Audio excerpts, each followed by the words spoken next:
Silas Vane didn't knock. He never knocked. That was the thing about men who owned everything in a town they stopped, pretending doors were anything other than suggestions. He walked into the Redemption Bluff post office on a Tuesday morning, dropped a leather glove on the counter like he was dropping a verdict, and told Postmaster Greer to hold any incoming letters addressed to Elias Crowe. "Hold them," Vane said. "Lose them if you have to." Greer stared. "Sir, that's federal." "I know what it is." Vane picked up his glove. "I also know what you owe the bank. Do we understand each other?" Greer said nothing, which meant yes. That decision made in under 30 seconds by a man who had never once gone cold or gone hungry would put a mother and her 2-year-old daughter on a train platform in a blizzard with no one waiting for them. It would nearly kill them both, and it would change everything. Silas Vane thought he owned. If you've ever had to choose between what was safe and what was right, stay with this story. Because what happened next in Redemption Bluff that December is the kind of thing that makes you question what a person is actually worth and who gets to decide. Before we go any further, if stories like this one move you, if they make you feel something real, please subscribe to this channel and hit that bell so you never miss what comes next. Drop a like and leave a comment telling me what city or country you're watching from. I want to see how far this story travels. Now let's go back to the beginning. The last train to Redemption Bluff arrived 40 minutes late, which in December on the frontier meant the difference between inconvenience and catastrophe. Elias Crowe had not come to the station to meet anyone. He had come because Harlan, who ran the feed supply out of a converted stable on the edge of town, had sent word that a partial order of grain and salt had arrived on the morning freight, and that if Elias didn't collect it before the storm hit, Harlan would sell it to someone else. That was how things worked in Redemption Bluff. Nobody held anything for anybody. Credit was a rumor, waiting was a luxury. Elias had left the ranch before sunup, driven his wagon through 8 miles of frozen road, and arrived at the station to find that the freight car had been unloaded wrong, and his supplies had been sent on to the next stop by mistake. Harlan shrugged. Elias stood in the cold and did the math he had been doing every day for 3 years: what he had, what he owed, what he needed, and how none of those numbers ever came out right. 41 years old, he had 10 acres of land that used to be 60. He had a cabin with a patched roof, a barn with 2 horses and 4 cattle, and a debt to Vane's bank that had been growing quietly for 2 years like rot inside a wall. He had no wife, no children, no one who would notice, particularly if he didn't make it home through the storm. He was turning back to his wagon when he saw her. She was sitting on the bench at the far end of the platform, the bench nobody used because it faced away from the station house and caught the full force of the wind off the open plain. She was sitting the way people sit when they have stopped fighting something. Her back was straight but rigid, not composed the straightness of a person who had gone very still because moving hurt. Her dress was dark and thin for the weather, the kind of dress that might have been practical in Boston in October and was a liability in a Dakota blizzard in December. She had a wool shawl wrapped around her shoulders and pulled forward, and bundled inside the shawl, pressed against her chest, was a child. Elias almost kept walking. He told himself later that he had almost kept walking, and he believed it because it was the kind of thing a man admits to himself when he is trying to be honest. He was cold. He was disappointed. He had 8 miles of frozen road ahead of him and nothing to show for the trip. The woman was a stranger. The frontier was full of strangers who had made bad decisions and ended up in places they shouldn't be. But then the wind shifted and he saw her face. Her lips were the color of a bruise. Not pale, actually blue. The particular blue that happens when the body has been fighting the cold for a long time and is starting to lose the argument. Her eyes were open but barely focused, moving in that slow scanning way of someone who is not fully conscious of what they are looking for. And the child in her arms, he couldn't see the child's face, but the small legs hanging below the shawl were not moving, and the feet, in thin leather shoes that were completely wrong for snow, had gone the color of ash. Elias crossed the platform in 8 steps. "Ma'am," he crouched in front of her. "Ma'am, look at me." Her eyes found him. It took a moment. I'm waiting," she said. Her voice came out wrong, too slow and too careful, the way speech gets when the jaw is partly frozen. "Someone is supposed to. There was supposed to be someone here." "How long have you been sitting out here?" She blinked. "The train was, I don't know what time it is." He put his hand against the child's back through the shawl and felt the small, shallow movement of breathing. Still alive, barely warm. "What's her name?" "Elsie." Something came back into the woman's eyes when she said it, a sharpness, a mother's alertness that cuts through cold and exhaustion and confusion. She is Elsie. She's breathing. We need to get both of you inside right now." He straightened up and looked around the platform. Station house door was 15 feet away. Can you stand? She tried. Her legs did not cooperate. She made it halfway up, and then her knees buckled, and Elias caught her by the arm before she went down. The child made a small, weak sound, not a cry, more like a murmur, the sound of a child too depleted to cry properly, and the woman's arms tightened around her instinctively even as she was falling. I have her, she said. Don't take her. I have her. I know you do. He kept his grip on her arm. I'm not taking her. I'm going to help you both walk to that door, okay? Stay with me. He got them inside the station house. The station master, a thin man named Potts, who kept his office warm enough to cook in, looked up from his desk with the expression of a man whose quiet afternoon had just become complicated. She's been on that bench, Elias said. How long? Potts had the decency to look uncomfortable. She came in on the afternoon train. Ask me if anyone had left a message, for she gave a name. Crowe, the woman said. She was standing against the wall because she didn't trust her legs enough to cross the room to a chair. She asked if there was a message for Clara Whitmore. For Elias Crowe, the room went very quiet. Elias looked at her. Clara Whitmore, he knew that name. He knew it because it was written on a letter he had sent 8 weeks ago in response to an advertisement in an Eastern paper. A letter in which he had described his ranch and his situation with more optimism than honesty, because that was what a man did when he was trying not to die alone on 10 acres in Dakota territory. He knew it because he had received one letter back, in a careful hand, from a woman in Boston who had described herself as a widow with a young daughter, skilled in household management, willing to work, not afraid of hardship. He had written back. She had written back. There had been 3 exchanges in total, and then a letter saying she had purchased her ticket and would arrive on the 14th. The 14th was today. He had never received that last letter. He had been waiting, and no letter had come, and he had assumed, he didn't know what he had assumed, that she had changed her mind, that something had come up. He had told himself he wasn't particularly surprised. You came, he said. It came out stupidly, like he was stating the obvious because he was. Clara looked at him. Her face was beginning to thaw in the warmth of the station house, which meant she was beginning to shake, which was actually a good sign. Shaking meant the body was still trying. She was younger than he'd imagined from her letters. Mid-20s, maybe, with dark circles under her eyes and snow melting in her hair, and the particular look of someone who has been managing their own fear very carefully for a long time, and is now very close to the edge of what careful management can hold. I wrote to tell you the date, she said. I didn't receive it. She absorbed that. I waited 3 hours, I asked Mr. Potts if anyone had come asking for me. He said no. She glanced at Potts, who found something interesting to look at on his desk. I didn't have money for the hotel. I thought perhaps if I waited a little longer. 3 hours, Elias said again. He looked at Potts. You saw a woman with a child sitting on that bench in this weather for 3 hours, and you didn't. I offered her to wait inside, Potts said, which was a lie so transparent it hung in the air between them like smoke. Elias let it go, because the alternative was saying something he would not take back, and he needed Potts to be cooperative. I need blankets, whatever you have. I've only got the one. Then get the one. He turned back to Clara. Elsie had roused slightly in the warmth and was making small sounds against her mother's shoulder, confused and frightened and not fully awake. Clara was rocking her automatically, the small constant motion of a mother who has been doing it so long it happens without thought. Your daughter, Elias said. How old, too? Clara's voice was steadier now. She'll be 3 in March. He looked at the child's face, finally visible, now that the shawl had loosened in the warmth. She had her mother's eyes wide set, dark, a little too alert for a child who should have been asleep.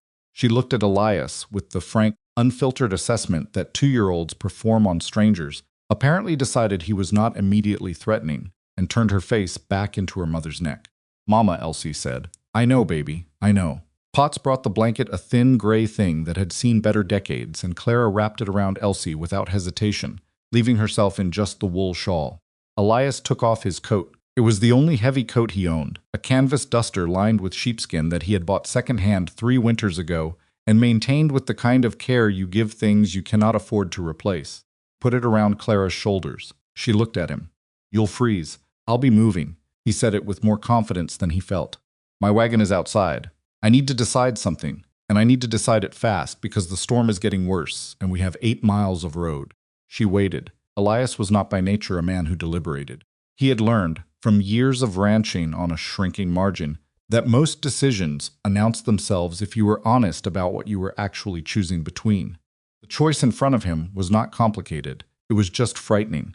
He had almost nothing. A cabin with 2 rooms, a fire that ate wood faster than he could cut it, Enough food to last one person through January if he was careful. He had a debt that was already strangling him. He had no business taking on the responsibility of 2 more people, one of them a child, in the middle of a Dakota winter. The alternative was leaving a half-frozen woman and her 2-year-old daughter in a station house where the station's master had already demonstrated his level of concern. "Can you ride in a wagon?" he asked. "I have blankets in the back. Won't be warm, but it'll be out of the wind." "Yes, it's 8 miles. Road's bad, I heard you. My cabin is—" He paused because there was no flattering way to describe it. "It's not what you were expecting. Whatever you were expecting." Clara looked at him with the kind of steady, measuring gaze of a person who has already recalibrated their expectations down to the floor and is standing on the floor now and is fine. "Mr. Crowe, my daughter's feet have no feeling in them. Whatever your cabin is, it has a fire. That is what I need." He nodded. "All right, let's go." Getting to the wagon was its own ordeal. The wind had picked up in the 20 minutes they had been inside, and it hit them sideways when they came through the door, the kind of wind that doesn't feel like weather so much as an argument. Clara made no complaint. She put her head down and moved, holding Elsie against her with both arms, and Elias walked on her windward side because his body was larger and could block more of it, and that was just the physics of the situation. He got them into the wagon bed, nestled Elsie between 2 grain sacks that were empty but still smelled of feed and were at least something between her and the wood, and piled the remaining blankets, 3 of them, thin and worn over both of them. Clara arranged herself around her daughter with the automatic competence of a woman who had learned to be practical long before she wanted to. "Stay low," he told her. "I'll drive as fast as I can, but I won't go so fast I tip us." "Understood. If Elsie gets worse, if her breathing changes, bang on the front board. I'll hear it all right." He climbed up front. The horses were miserable and communicated this through their body language clearly, but they moved when he asked them to, and that was enough. He turned them toward the road and pushed into the storm. 8 miles had never been so long. He kept his mind on the horses, on the road, on the sound of the wind, and the particular way the wagon moved that told him when a wheel was finding ice under the snow. He did not think about what he was taking on. He did not think about the debt, or the firewood, or the food stores, or the fact that he had exchanged exactly 3 letters with this woman and knew essentially nothing about her life. He thought about the road, and the horses, and the distance, and he kept moving.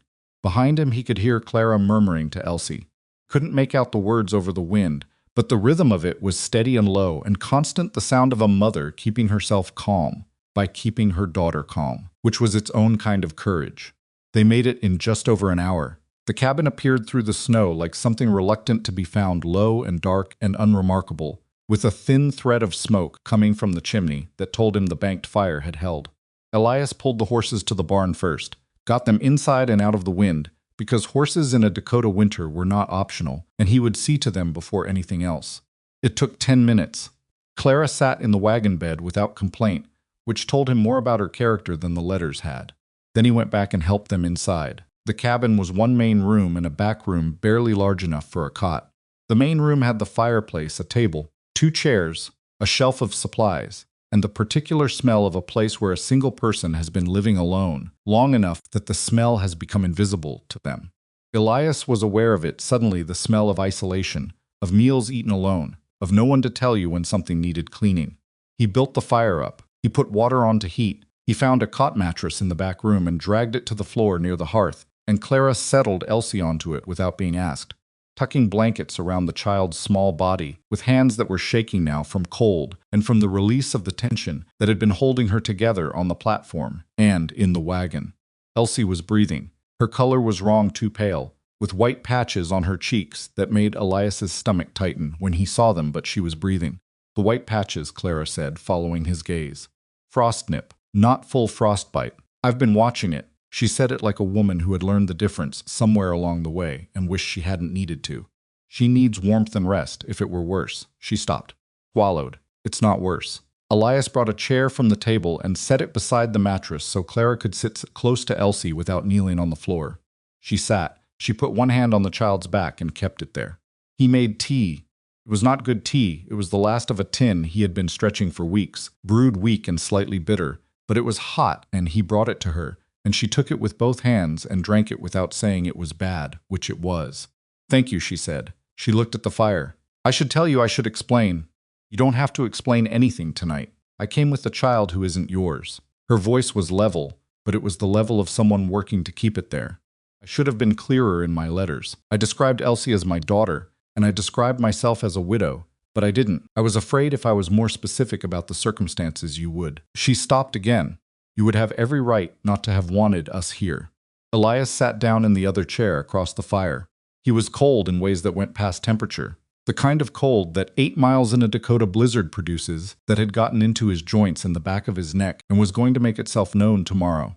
"You're here now," he said. "That's not an answer. The answer I've got tonight." He looked at the fire. "Tomorrow we can sort out what everything means. Tonight you're cold, and your daughter is sick, and the storm is getting worse. Tomorrow." Clara looked at him for a long moment. He could feel her assessing him the way she had on the platform, that careful, measuring quality that he was beginning to understand was not suspicion so much as self-protection. A woman who had learned that optimism was expensive. "All right," she said finally. "Tomorrow." Elsie made a small sound in her sleep and turned her face toward the warmth.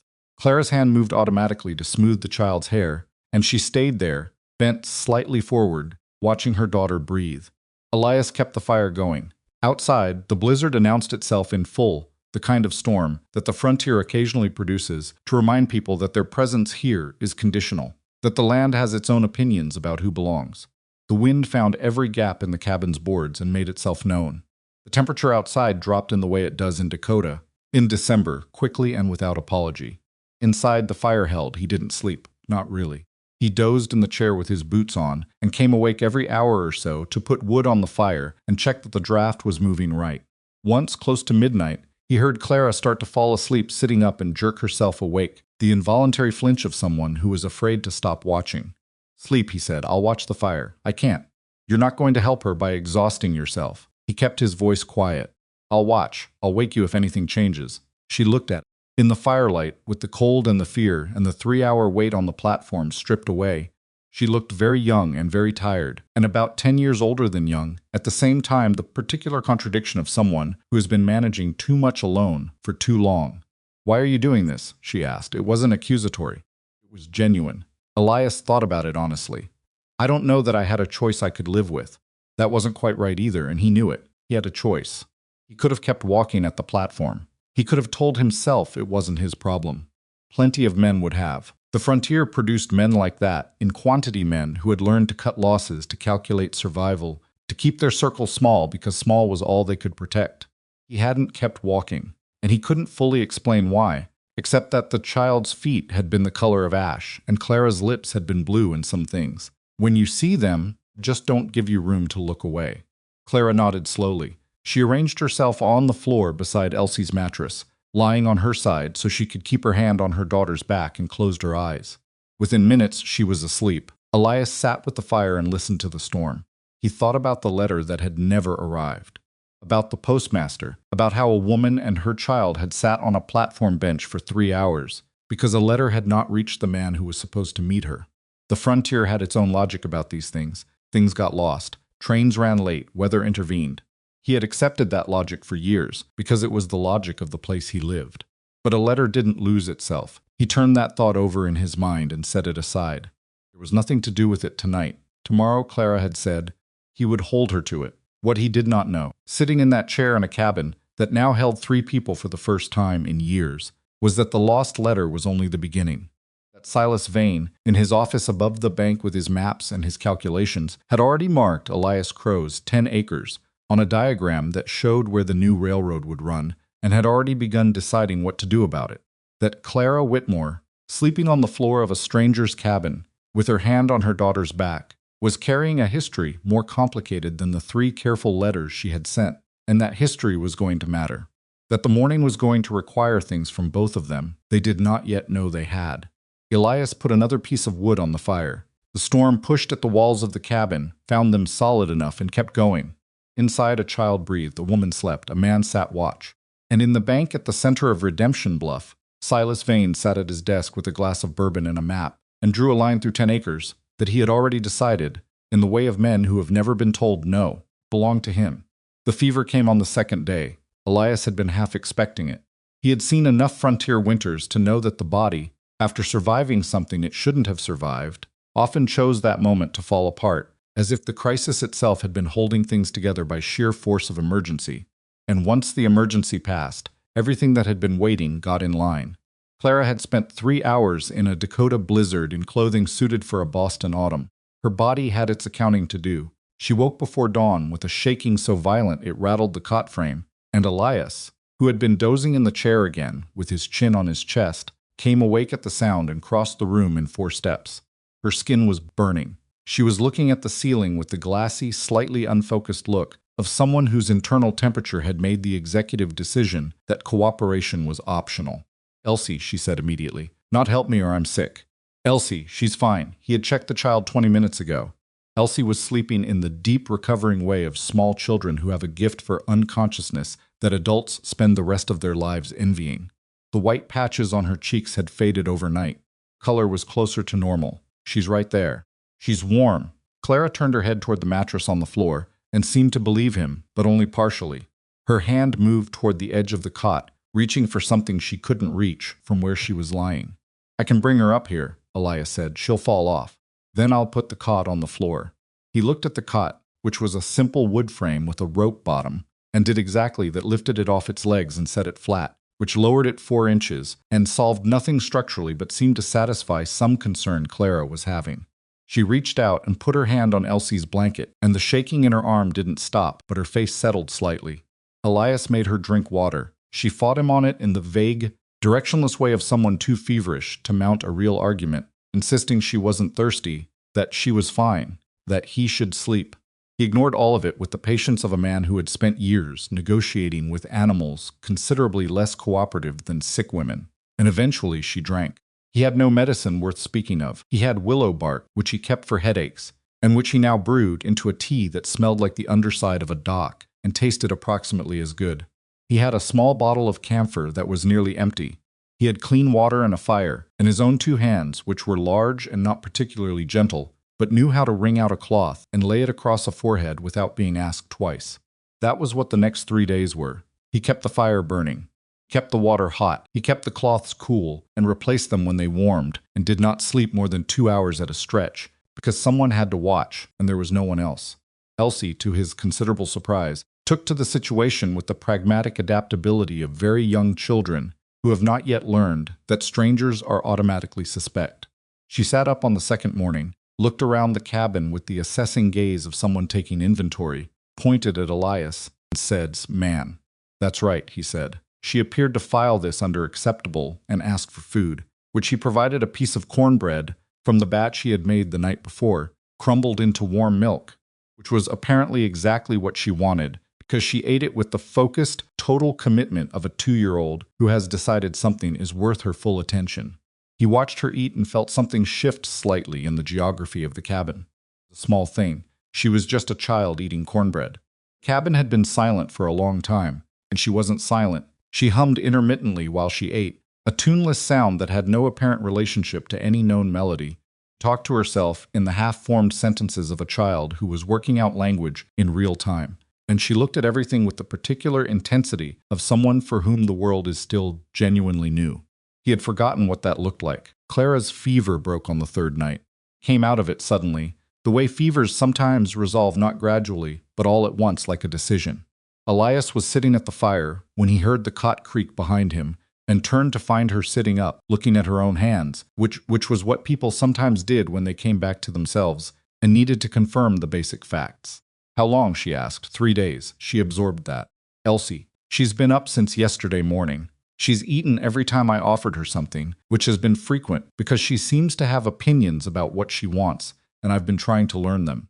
Clara looked toward the back room where Elsie was currently asleep on the cot that had been moved back onto its legs now that it wasn't needed as a compromise piece of furniture.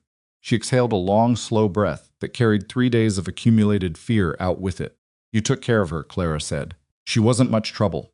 "She's always trouble. She's 2. But there was something in her voice that wasn't quite what the words were, something quieter and more complicated than the mild joke she was making.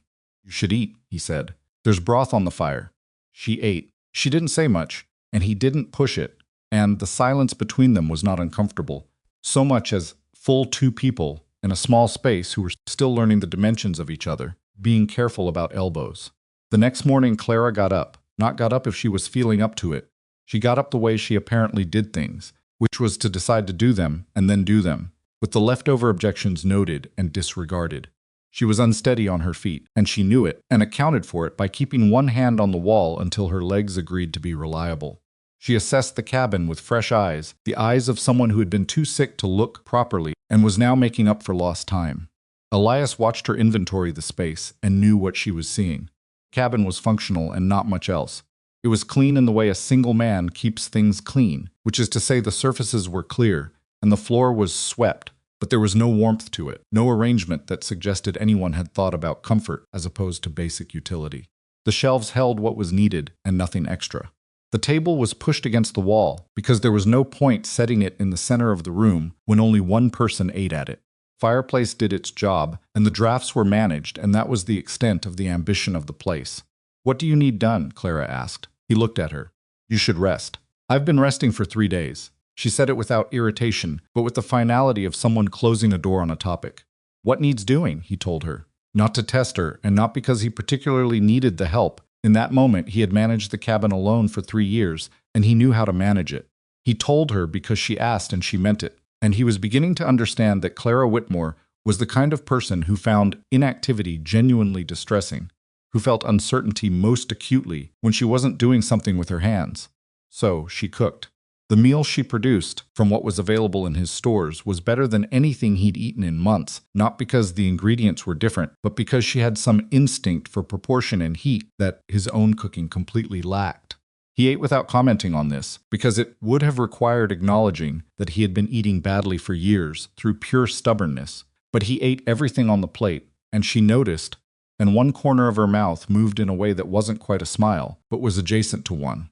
Elsie, reunited with her mother, attached herself to Clara's skirt and followed her around the cabin in the single-minded way of young children who have been mildly alarmed and need proximity as proof that everything is resolved. She also watched Elias with interest from this safe position, studying him with the unsubtle attention of someone who hasn't learned to pretend they're not staring. "She wants to know if you're going to stay," Clara said, catching Elias looking back at the child. "I live here, I know, but she doesn't understand that yet. She knows her father is gone. She knows we left Boston. She knows things change." Clara's voice stayed even. "She's been watching you for 3 days to figure out which kind of change you are." Elias looked at Elsie. Elsie looked back at him from behind a piece of her mother's skirt that she had balled up in one fist. Crouched down to her level, which brought him considerably below it, because he was a tall man, and crouching put him at approximately the height of a large dog. Elsie stared at him for a long moment, apparently processing. Then she pointed at the fireplace and said, "Hot." "Yes," he agreed. "Very hot. Don't touch it." She withdrew her pointing finger with the air of someone who had never been considering touching it and resented the implication. Then she released her mother's skirt and walked, with the deliberate waddle of a 2-year-old who is concentrating on the mechanics of forward motion, to the braided rug near the hearth, sat down on it, and began examining a knot in the rug fibers with intense interest. Elias stood back up. Clara was watching him with an expression he couldn't quite read. "She'll have you trained inside a week," Clara said. "Trained how?" "She'll have you sitting on the floor with her, fetching things, making up names for whatever she's pointing at." She said it without apology, but also without entirely hiding the small amount of amusement underneath. "She has a way." He looked at the child on the rug. "I'll manage. You keep saying that, because it keeps being true." Clara held his gaze for a moment and then looked away, back to whatever she was doing at the table, and Elias went to put more wood on the fire, and Elsie found something in the rug fibers that required the attention of both hands. It was, he thought, a strange thing. The cabin was the same 4 walls it had always been. The winter outside was the same winter, his debt was the same debt, and his problems were the same problems. And yet the room felt occupied in a way it hadn't before, not crowded, just inhabited. Like the difference between a fire that's burning and a fire that's actually warming something. He sat with that thought and did not say it out loud, because there was no version of saying it that didn't sound like more than he was ready to mean. They found the rhythm of the cabin in those early days, the way people find the rhythm of anything, not through planning, but through necessity, by doing the same things repeatedly until patterns emerged. Clara cooked in the mornings. Elias handled the animals and chopped wood and made repairs. Afternoons were sorted between them, without much discussion, each taking what the other left. Evenings they ate at the table that Elias had moved back to the center of the room, because it turned out there was a point to setting it there, after all, and Elsie sat on a crate between them because there were only 2 chairs. and she was small enough that the crate worked. Elias fixed the roof before the next storm came. He had been putting it off because roof work in winter was miserable and he was the only one to do it, and the leak was manageable if he kept a bucket in the right spot. The bucket was in a spot that would be inconvenient now that there were 3 people in the cabin, and Clara had made a small sound, the first time she'd seen it, that was not a complaint exactly, but communicated something. And so he went up on the roof in the cold and found the source of the problem, which was worse than he'd thought, and spent 4 hours fixing it in a way that would hold through spring. He came down stiff and cold to find that Clara had built a crib for Elsie out of 2 crates and a piece of canvas stretched between them, padded with the extra blankets and positioned near enough to the fire to be warm, but far enough not to be a hazard. She had also, apparently, assessed the state of his cold storage situation and reorganized it in a way he did not entirely understand, but which she explained with the brisk efficiency of a woman who has thought about food storage in winter in a way that a man living alone usually doesn't. "You were letting the cold air get to the salted meat," she said. "Drying it out faster than it should. It's lasted fine. It would last longer." He looked at the reorganized storage. "How do you know about salted meat?" She paused. "My husband's family ran a butchering operation." Before she stopped, "I learned some things." He didn't push it. She had mentioned her husband 3 times in the days since the fever, each time the way you mention a bruise you're trying not to press, brief and careful and moving past it. He understood, in the general way, what the situation was. Husband dead, debt left behind, no family willing to take in a widow with a child. A decision made in some combination of desperation and practicality to answer an advertisement in a Western paper. He did not understand, did not yet ask, what kind of man the husband had been, or what the debt was, or why the family had turned away rather than helped. He would ask, but not yet. The townspeople had a faster timeline for these things than Elias did. He went into Redemption Bluff on the 10th day, when the storm had eased enough to make the road passable, to pick up supplies and speak to the feed supplier about his delayed order. He was in Harlan's storehouse for 20 minutes. In that time, he learned from Harlan, who had learned from the postmaster's wife, who had apparently learned from anyone willing to listen, that Elias Crowe had taken a mail-order bride into his cabin, and that the bride had arrived with another man's child, and that the exact details of the situation were unclear, but growing more colorful with each telling. Harlan delivered this information with the carefully neutral tone of a man who is not passing judgment, but is absolutely passing information. "People are talking," he said. "That's all I'm saying." "People are usually talking," Elias said. "About you specifically is what I mean." "I heard you." He loaded his supplies and drove home. He didn't tell Clara what Harlan had said, partly because it would serve no useful purpose, and partly because he was not entirely sure what Clara's reaction would be, and he was not ready to manage it on top of everything else. He told himself this was practical. It was partly practical. What he didn't tell her, because he was still sitting with it himself, was the other thing Harlan had mentioned. The offhand comment, delivered almost as an afterthought, in the way of things that are actually the whole point, that Silas Vane had been in the bank asking about Elias's deed. Not about the debt specifically, but about the deed. The instrument of ownership, who held it, what the conditions were, whether there were any technical irregularities in the filing. Elias had filed that deed 6 years ago when he bought the original 60 acres. He had done it himself in the county seat, with a lawyer who cost him 2 days' wages and whom he had never seen again. He had no reason to think there was anything wrong with it. He also knew that Silas Vane did not look at things without a reason. He said nothing to Clara. He watched Elsie sit in the middle of the floor and build a structure out of 2 pieces of firewood and a tin cup and narrate the process to herself in a running monologue that mixed real words with sounds that were not yet words. And he thought about the deed and the debt and Vane's particular way of looking at things. And he felt the specific unease of a man who knows something is coming and cannot yet see its shape. Elsie finished her structure, regarded it for a moment, and knocked it over with one deliberate swipe of her hand. Then she looked up at Elias as if for confirmation that this was the correct outcome. "Good work," he said. She seemed satisfied with this assessment and began rebuilding. By the second week, the cabin had become something neither of them had planned, and both of them were navigating with the careful attention of people who know they are on uncertain ground. Clara repaired the damage to her dresses that the journey had done, and mended 2 of Elias's shirts with stitching that was noticeably neater than the patches he'd put on them himself. She established a system for the laundry and the cooking, and the management of what they had, and she did it without ceremony or announcement, which was how she appeared to do most things. Elias built a shelf. He had been meaning to build it for 2 years and hadn't, because there was no one but himself who needed the storage, and he could make do. Now Clara's few possessions, the things she had brought from Boston in the battered trunk, that had somehow made it through the journey, needed somewhere to live, and making do was no longer a reasonable answer. He built it in an afternoon from lumber he had stacked in the barn, and it was not elegant, but it was solid, and Clara ran her hand along the edge of it, with the expression of someone appreciating workmanship, without making it into a speech. She put her things on it, a small box, 2 books, a tin that he did not ask about, the few items that had made the cut when she was deciding what to carry west. He saw what was in the tin. Once by accident the lid was off and he passed by at the wrong angle. It held a small photograph and a folded piece of paper. He did not look closely. He moved on. The image stayed with him. A woman who had carried across 1,000 miles of winter only the smallest evidence that she had existed somewhere else, and had organized even that with the same precision she organized everything. He did not ask about the tin, not yet. What broke the silence between them on the topic of her past was not a careful conversation. It was Elsie. Elsie had been playing near the hearth on a Sunday afternoon while Clara mended, and Elias read a habit he had maintained through the worst years, because books cost nothing once you had them, and they were one of the few things in his life that had never let him down. Elsie stood up, walked to where Elias was sitting, and climbed up onto the chair beside him with the confident entitlement of a child who has decided that something is available to her, and that this is simply the case now. He looked down at her. She looked up at him. She pointed at the book. Story, she said. He looked at Clara.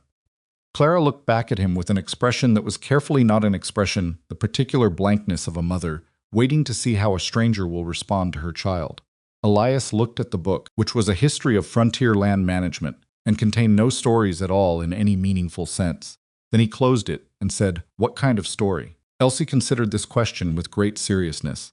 "Dog," she said finally. "A story about a dog." "Dog," she confirmed, settling herself against his arm in the manner of someone who has found the correct place and is not planning to leave it. Elias made up a story about a dog. It was not a good story by any literary measure, but it had a dog in it, and the dog got into trouble and got out of it again. And Elsie listened with the full, concentrated attention of a child who is hearing exactly what she asked for. Partway through, Clara put down her mending and listened too, and didn't seem to realize she was doing it. When the story ended, Elsie said more. "Tomorrow," he said. She accepted this with the solemnity of a contract. That night after Elsie was asleep, Clara came and sat at the table where Elias was doing figures, the ongoing mathematics of survival that never fully left him alone, and she put her hands flat on the table and said, "His name was Daniel Whitmore." He set down his pencil. "He was a bookkeeper," she said.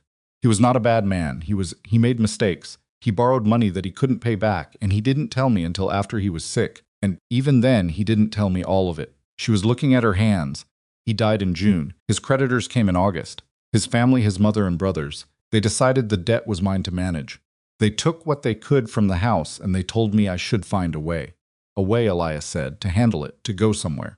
Not be their problem. She said it without bitterness, which was worse than if she'd said it with bitterness, because the absence of bitterness meant she had already processed past it into something quieter and more settled. I had Elsie and $70 and a room in a boarding house that I could pay for until December. So you answered my advertisement. I answered 4 advertisements. Yours was the only one that wrote back twice. She paused. The second letter was better than the first. The first sounded careful. The second sounded honest. You told me the ranch was struggling and that you couldn't promise much. Most men lie about that. He thought about the 2 letters he'd written. In this same cabin, at this same table, trying to figure out what to say about himself and his circumstances that was accurate without being discouraging. He had not thought about the distinction she was drawing between them. I wasn't trying to be honest. I was trying to decide what to leave out. That's usually what honesty is, Clara said. He looked at her. She met the look with that steady quality she had, not challenging, not performing steadiness, just actually steady. I'm not asking you to forgive any of it, she said. The situation you're in, with me and Elsie here, I know what it costs. I know you have almost nothing. I know I came with almost less. She straightened slightly. I'm asking you to let us be useful. We can be useful. You already are. I mean, going forward the whole winter. She paused. And whatever comes after. Whatever comes after was a large phrase that covered a lot of territory, and they both understood that and left it unclaimed, because there were limits to what 2 people who had known each other for 10 days could responsibly mean by it. Elias picked up his pencil. The roof will last the winter, he said. The food stores are tight but manageable. I have a debt with the bank that needs to be serviced in March. That's the thing I don't have an answer for yet. How much? He told her the number. He had not told another person this number in 2 years, because it was the kind of number that changes how people look at you, and he didn't need to see that in anyone's eyes. Clara did not change her expression. She looked at the number in her mind the way she looked at the cold storage problem, practically from the side, looking for the angle. What does the bank want? She asked. Your land? I think so, but they'd have to call the debt to get it, and they haven't yet. He paused. There's a man named Vane. He runs the bank. He's been asking about my deed. Why, I don't know yet. Clara was quiet for a moment. Then we need to know. Not you, Elias noticed it. He didn't say anything about it, but he noticed.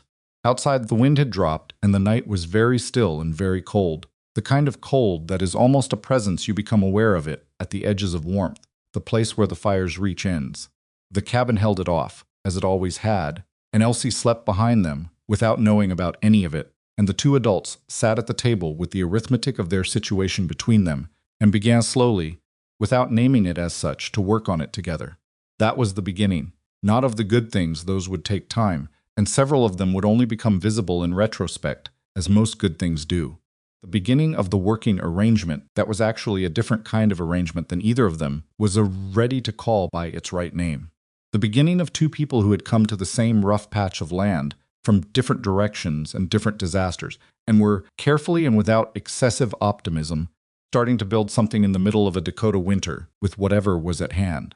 What was at hand was not much: 10 acres, a patched roof, tight food stores, a debt with a deadline, a banker who was asking questions that had no good answer, and 3 people who had not planned to be in the same room together and were discovering, one day at a time, that planning had nothing to do with it.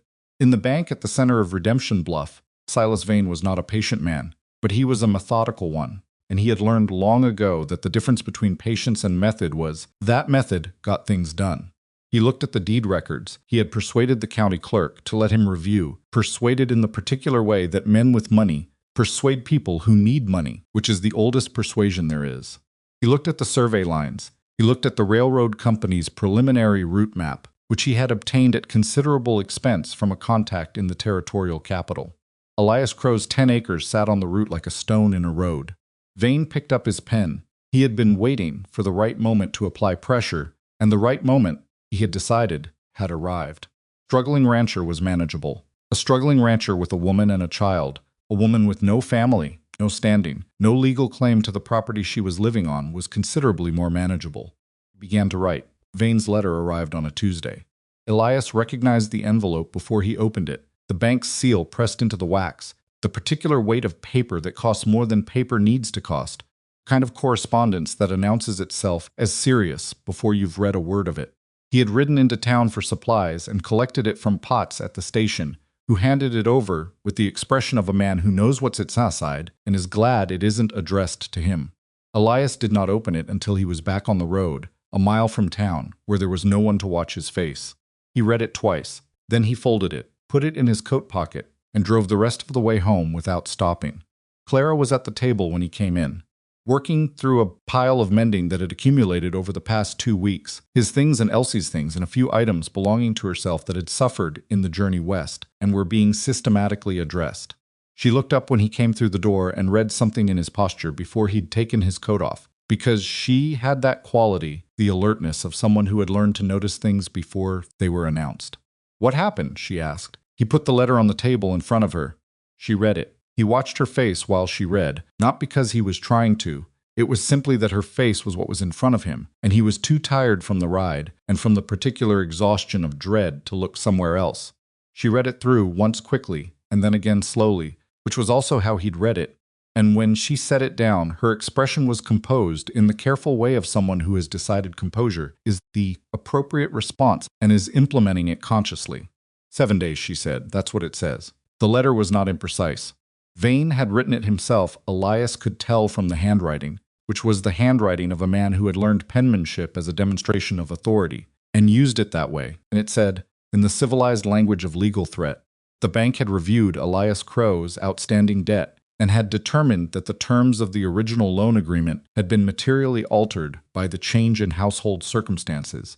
specifically the addition of dependents not accounted for in the original collateral assessment, and that the bank therefore required either full settlement of the outstanding balance within 7 days or the immediate vacancy of the property pending foreclosure proceedings. Full settlement, a number that Elias did not have and could not get in 7 days or 70. He's using us as the reason, Clara said. She was not asking. Elsie and me. He's saying we changed the terms. That's what the language means. Can he do that legally? Elias was quiet for a moment.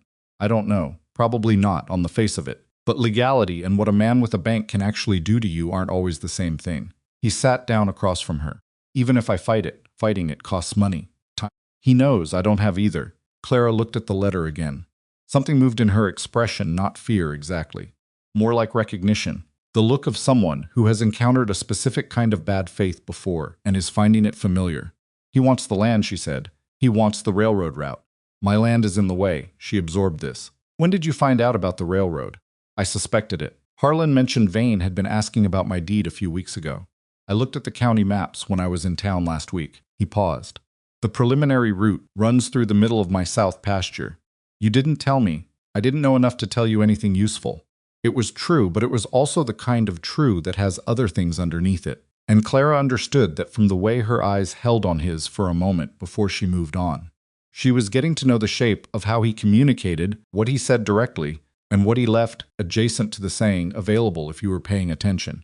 What are the options? She asked. He laid them out the way he'd been laying them out in his head for the past hour on the road. He could try to find a lawyer, which required money and time, neither of which he had. He could try to sell a portion of the land to pay the debt, but no one in redemption, Bluff would buy a parcel that Vane wanted, and Vane would block any sale that didn't go through him. He could try to appeal to the Territorial Land Office, but that process moved on a timeline measured in months, not days. He could call Vane's bluff, simply not respond, stay on the land, and force Vane to actually execute the foreclosure, which would take time and exposure. Elias said, I do what he's asking. Clara went very still. Send you and Elsie away, he said. He doesn't actually want to foreclose. He wants the land clear of complications so he can make an offer I can't refuse. If I demonstrate I'm manageable, he'll give me a way to settle the debt that serves his purposes. He said it without inflection, just laying out the logic. He gets the land. I get clear of the debt. You and Elsie stop. We go back to nothing, Clara said, or somewhere equivalent. I'm not saying I'm going to do it. Then why are you saying it? Because you deserve to know all of it, including the parts where the arithmetic is ugly. Clara stood up. She walked to the window. There was one window in the main room, small and south-facing, and in the winter light it showed the pale flat of the yard and the barn beyond it, and the land stretching out in the particular empty way of the frontier, which is beautiful if you're not desperate and simply large if you are. She stood there with her back to him, and he could see her working through something, the set of her shoulders doing the work that her face wasn't showing him. How much does he know about me, she asked. About my situation. Enough to write that letter. Someone talked. Potts, she said. Or the woman from the dry goods store. She asked me questions when I went in last week. Thought she was being friendly. Elias had not known. Clara had gone to the dry goods store. She had gone while he was handling the animals, apparently, and come back with a few small things she'd purchased with money from somewhere in her own stores. She had some small amount she hadn't mentioned, and he hadn't asked about. The information arrived now as a small piece of something larger. What kind of questions, he asked. My history, my husband. How I came to be here. She turned from the window. Whether you and I were actually married. What did you tell her? The truth, that we had an arrangement, she paused. She smiled in a particular way. I knew what the smile meant. I've seen it before. He had seen it too in Harlan's face, in the faces of people he passed in town. The frontier was not a place of particular sophistication about women who arrived under ambiguous circumstances. It had its own moral arithmetic, and it was not always wrong, but it was often applied with the precision of a sledgehammer. Vane is going to use it, Elias said. Of course he is. She came back to the table and stood beside it rather than sitting, her hands resting on the back of the chair. He's going to tell people I manipulated you, that you were deceived into taking in a woman of questionable character with a child that isn't yours, that your judgment was compromised. She said it without apparent emotion. It's what I would do if I were him, and I wanted to destroy someone's reputation efficiently. Your reputation, Elias said, and by extension yours. A man who can be fooled by a pretty widow isn't a man whose land dealings can be trusted. She looked at him steadily. He doesn't need to prove anything. He just needs enough people to have enough doubt that when he moves on the land, No one makes trouble for him. Elias sat with this. It was a clear-eyed assessment, delivered without self-pity, and that accuracy was part of what made it hard to hear the way the truth sometimes lands harder when it comes without cushioning. That's what he said then. Elias said, half to himself. When he came to the post office, when he had the letter intercepted, he wasn't just delaying you, he was making sure you arrived without anyone meeting you. So the situation looked as bad as possible from the start. Clara's eyes moved, something shifted in them. He knew I was coming. He had access to the mail before I did. He knew what I'd advertised. He knew a woman was answering. He paused. I think he let you arrive in that storm on purpose. The room was very quiet after he said it. Outside, the wind made its habitual commentary against the cabin walls, not the violence of the blizzard they'd survived, but the constant low-grade pressure of a Dakota winter, which was its own kind of persistence. Clara sat down slowly. She set her hands flat on the table and looked at them.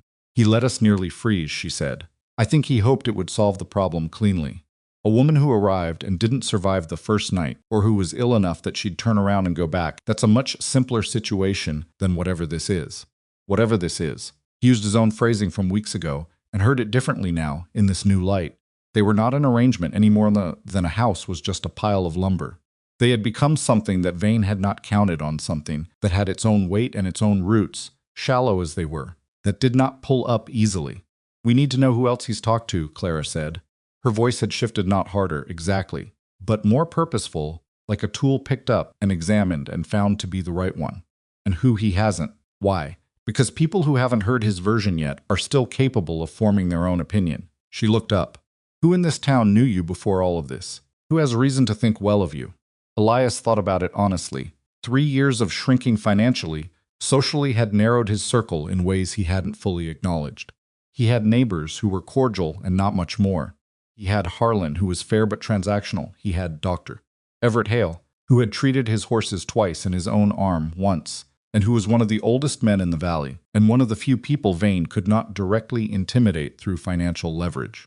Hale, he said, the doctor. He has his own land outright. No debt to the bank. Vane can't lean on him the way he leans on everyone else. Clara nodded slowly. Would he listen? He listens to everything. Whether he acts on it is different. Then we start there. She stood again. She thought better on her feet. He had noticed. The same way some people thought better while writing. And we need to move before Vane does. He gave us 7 days, because he thinks that's enough time for us to panic. We need to use the time differently. Elias looked at her. He had the distinct sensation, not unpleasant, of watching someone step into a role they had been shaped for, without knowing it, the particular quality of a person who understands how situations work and what they require, and is able to set their own fear aside long enough to be useful. He had not expected it. He was not sure why he had not expected it, given everything she had shown him in the past 3 weeks, but he had not. What are you thinking? He asked. I'm thinking that Vane has been operating on the assumption that I'm a liability. She said it plainly. I think we should let him keep thinking that for another few days. Think I should go into town? Absolutely not. Elias, he's building a case against you. Every time you're visible in that town, he adds to it. Every time I'm invisible, he adds to it faster. She met his objection head on, not impatiently, but with the firmness of someone who has already thought past the objection to where it goes. A woman who hides looks guilty. A woman who goes to town, who talks to people, who asks about sick children and brings soup when someone's ill, that woman is harder to paint as a schemer. She paused. I know how this works. I watched my husband's family do it to me. The answer to being talked about is not to disappear. The answer is to make the story harder to tell. The room was quiet again. Elsie was sleeping in the back, had been sleeping since before Elias got home, her afternoon nap running long in the way of children, who have no concept of inconvenient timing. The fire moved in the hearth. Elias thought about what Clara was proposing. It was not a plan so much as a posture, a way of being in the world that refused the role being assigned. He understood the logic. He was not certain the frontier would respond to that logic the way she believed it would, because the frontier was not Boston, and the social mechanics were different in ways she might not yet understand. But she had gotten herself and a 2-year-old child across half a continent on $70 in the middle of winter. He was not going to be the person who told her she didn't understand how things worked. Fine, he said, but not alone. She looked at him. If you go, we go together. He said it like it wasn't a significant thing. Easier to explain the situation when we're both present. She held his gaze for a moment. All right. They went to town the next morning. It was not a dramatic entrance. They arrived in the wagon, parked it outside the dry goods store, and went about the ordinary business of purchasing what they needed. Clara carried Elsie on her hip and spoke to the owner, a woman named Bess Trotter, who had the sharp eyes of someone who had spent 40 years monitoring the social temperature of a small community and had not missed much. Clara was direct without being aggressive, answering the questions that Bess asked, and a few that she didn't ask but was clearly forming, and doing it in the calm, factual way of a person who has decided that their story belongs to them and no one else. Elias watched from near the door, pretending to look at a display of hardware he had no intention of purchasing. Bess asked about Elsie, Clara answered. Bess asked with the delicacy of someone stepping onto uncertain ice, about the nature of Clara and Elias's arrangement. Clara said, without embarrassment, "We came to each other honestly. Told him I had a daughter. He wrote back anyway. We're making something of it, which is more than most people expected of either of us." She shifted Elsie to her other hip. "I imagine some people have said otherwise." Bess's eyes moved to Elias and back. "There's been some talk, I know," Clara said. "I also know that Mr. Vane has been speaking to people about our situation. I know what he's been saying. I don't have the standing to argue with a banker, Mrs. Trotter. All I can do is let people see for themselves." Bess was quiet for a moment. Then she said, "My youngest had a croup last week. Nearly sent my husband for the doctor." "Croup in winter is frightening," Clara said. "How is she now?" "Better. Still coughing. A poultice of mustard and lard on the chest helps at night. Keep her upright. If she wakes coughing, don't lay her flat." She said it the way she said most things, not showing off, just knowing. "I can bring some of the mustard compound if it would help. I make it for Elsie when the weather turns." Bess Trotter looked at Clara with an expression that had shifted, slightly but perceptibly, from the careful neutrality she'd maintained at the start of the conversation. "That would be kind," she said. It was not a victory. One woman's softened opinion in a dry goods store was not a battle won against a banker with a 7-day ultimatum and a railroad map. Elias understood this, but he also understood that battles like this one were not won. All at once they were won or lost in the accumulation of small moments, and this was a small moment that had gone right. Dr. Hale was at his house when they called, which was a converted room off the back of his residence that he used as an examination room and office. He was 67 years old, thin, white-bearded, with the careful movements of someone who has learned to preserve energy, but the eyes of someone who has not lost a single step mentally and would like you to know it. He looked at Clara with the direct assessment of a man who had been looking at people medically for 40 years, and Sesson had stopped making social distinctions about who was worth his full attention. "Crowe Ranch," he said. "I heard you'd arrived." "Most people have," Clara said. Something moved in his face, appreciation perhaps for directness. "Sit down, both of you." He gestured at 2 chairs and a third that he pulled from behind his desk. "Tell me what's actually happening," Elias told him. He told him about the letter, about the 7-day ultimatum, about what he understood of Vane's interest in the railroad route. He told him what he suspected about the intercepted mail. He told him as plainly as he could, without embellishment, because Hale was the kind of man who responded to plain speech and dismissed theater. Hale listened without interrupting. He sat with his hands folded on his desk, and his eyes moving between them as they spoke. And when Elias finished, he was quiet for a long moment. "Vane's been doing this for 3 years, Hale said finally. "Picking off properties he needs one at a time. Your neighbor Alderman lost his North 40 last spring. You know the circumstances? I heard it was debt. It was debt that Vane manufactured by delaying Alderman's loan renewal until the interest had compounded past what Alderman could manage. Perfectly legal, technically. Perfectly monstrous, practically." He looked at Clara. "And you're the lever he's found for Elias?" "Yes," Clara said. "He's positioned me as the reason the debt needs to be called. The disruption to the household. The unknown quantity. Unknown quantities make people nervous." Hale leaned back. "He'll have told people something, not lies, necessarily. Just the most damaging version of the truth. A widow from the East. A child of another man. An arrangement of unclear legality." "We're not married," Clara said. "Not yet, not yet," Hale repeated and looked at Elias. Elias said nothing. He was aware of the 2 words and their weight, and chose at that moment to let them sit there without responding to them, because responding would make them into more of a statement than he was ready to make. Hale noticed this. He had been noticing things for 67 years and was not going to stop now. "All right," he said. "What do you need from me?" "We need to know who Vane has already spoken to," Elias said. "And we need someone in this town who can speak to my character when the time comes. If it comes to that." "Come to that." Hale said it without drama. "Vane won't let this resolve quietly. He'll make it public because public pressure is cheaper than legal action." He paused. "I can speak to your character. I can speak to yours as well," he added to Clara. "Though we've only just met, and I'll say so honestly. But an honest statement carries more weight than a rehearsed one in my experience. Who else? Clara asked. Hale thought Martha Doyle.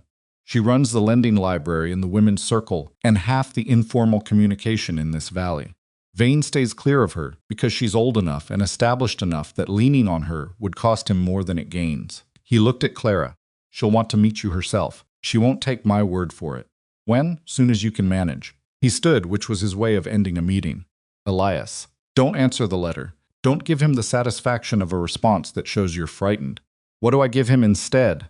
Hale looked at him with the dry precision of a man who has watched a great deal of human behavior and retained his opinions about it.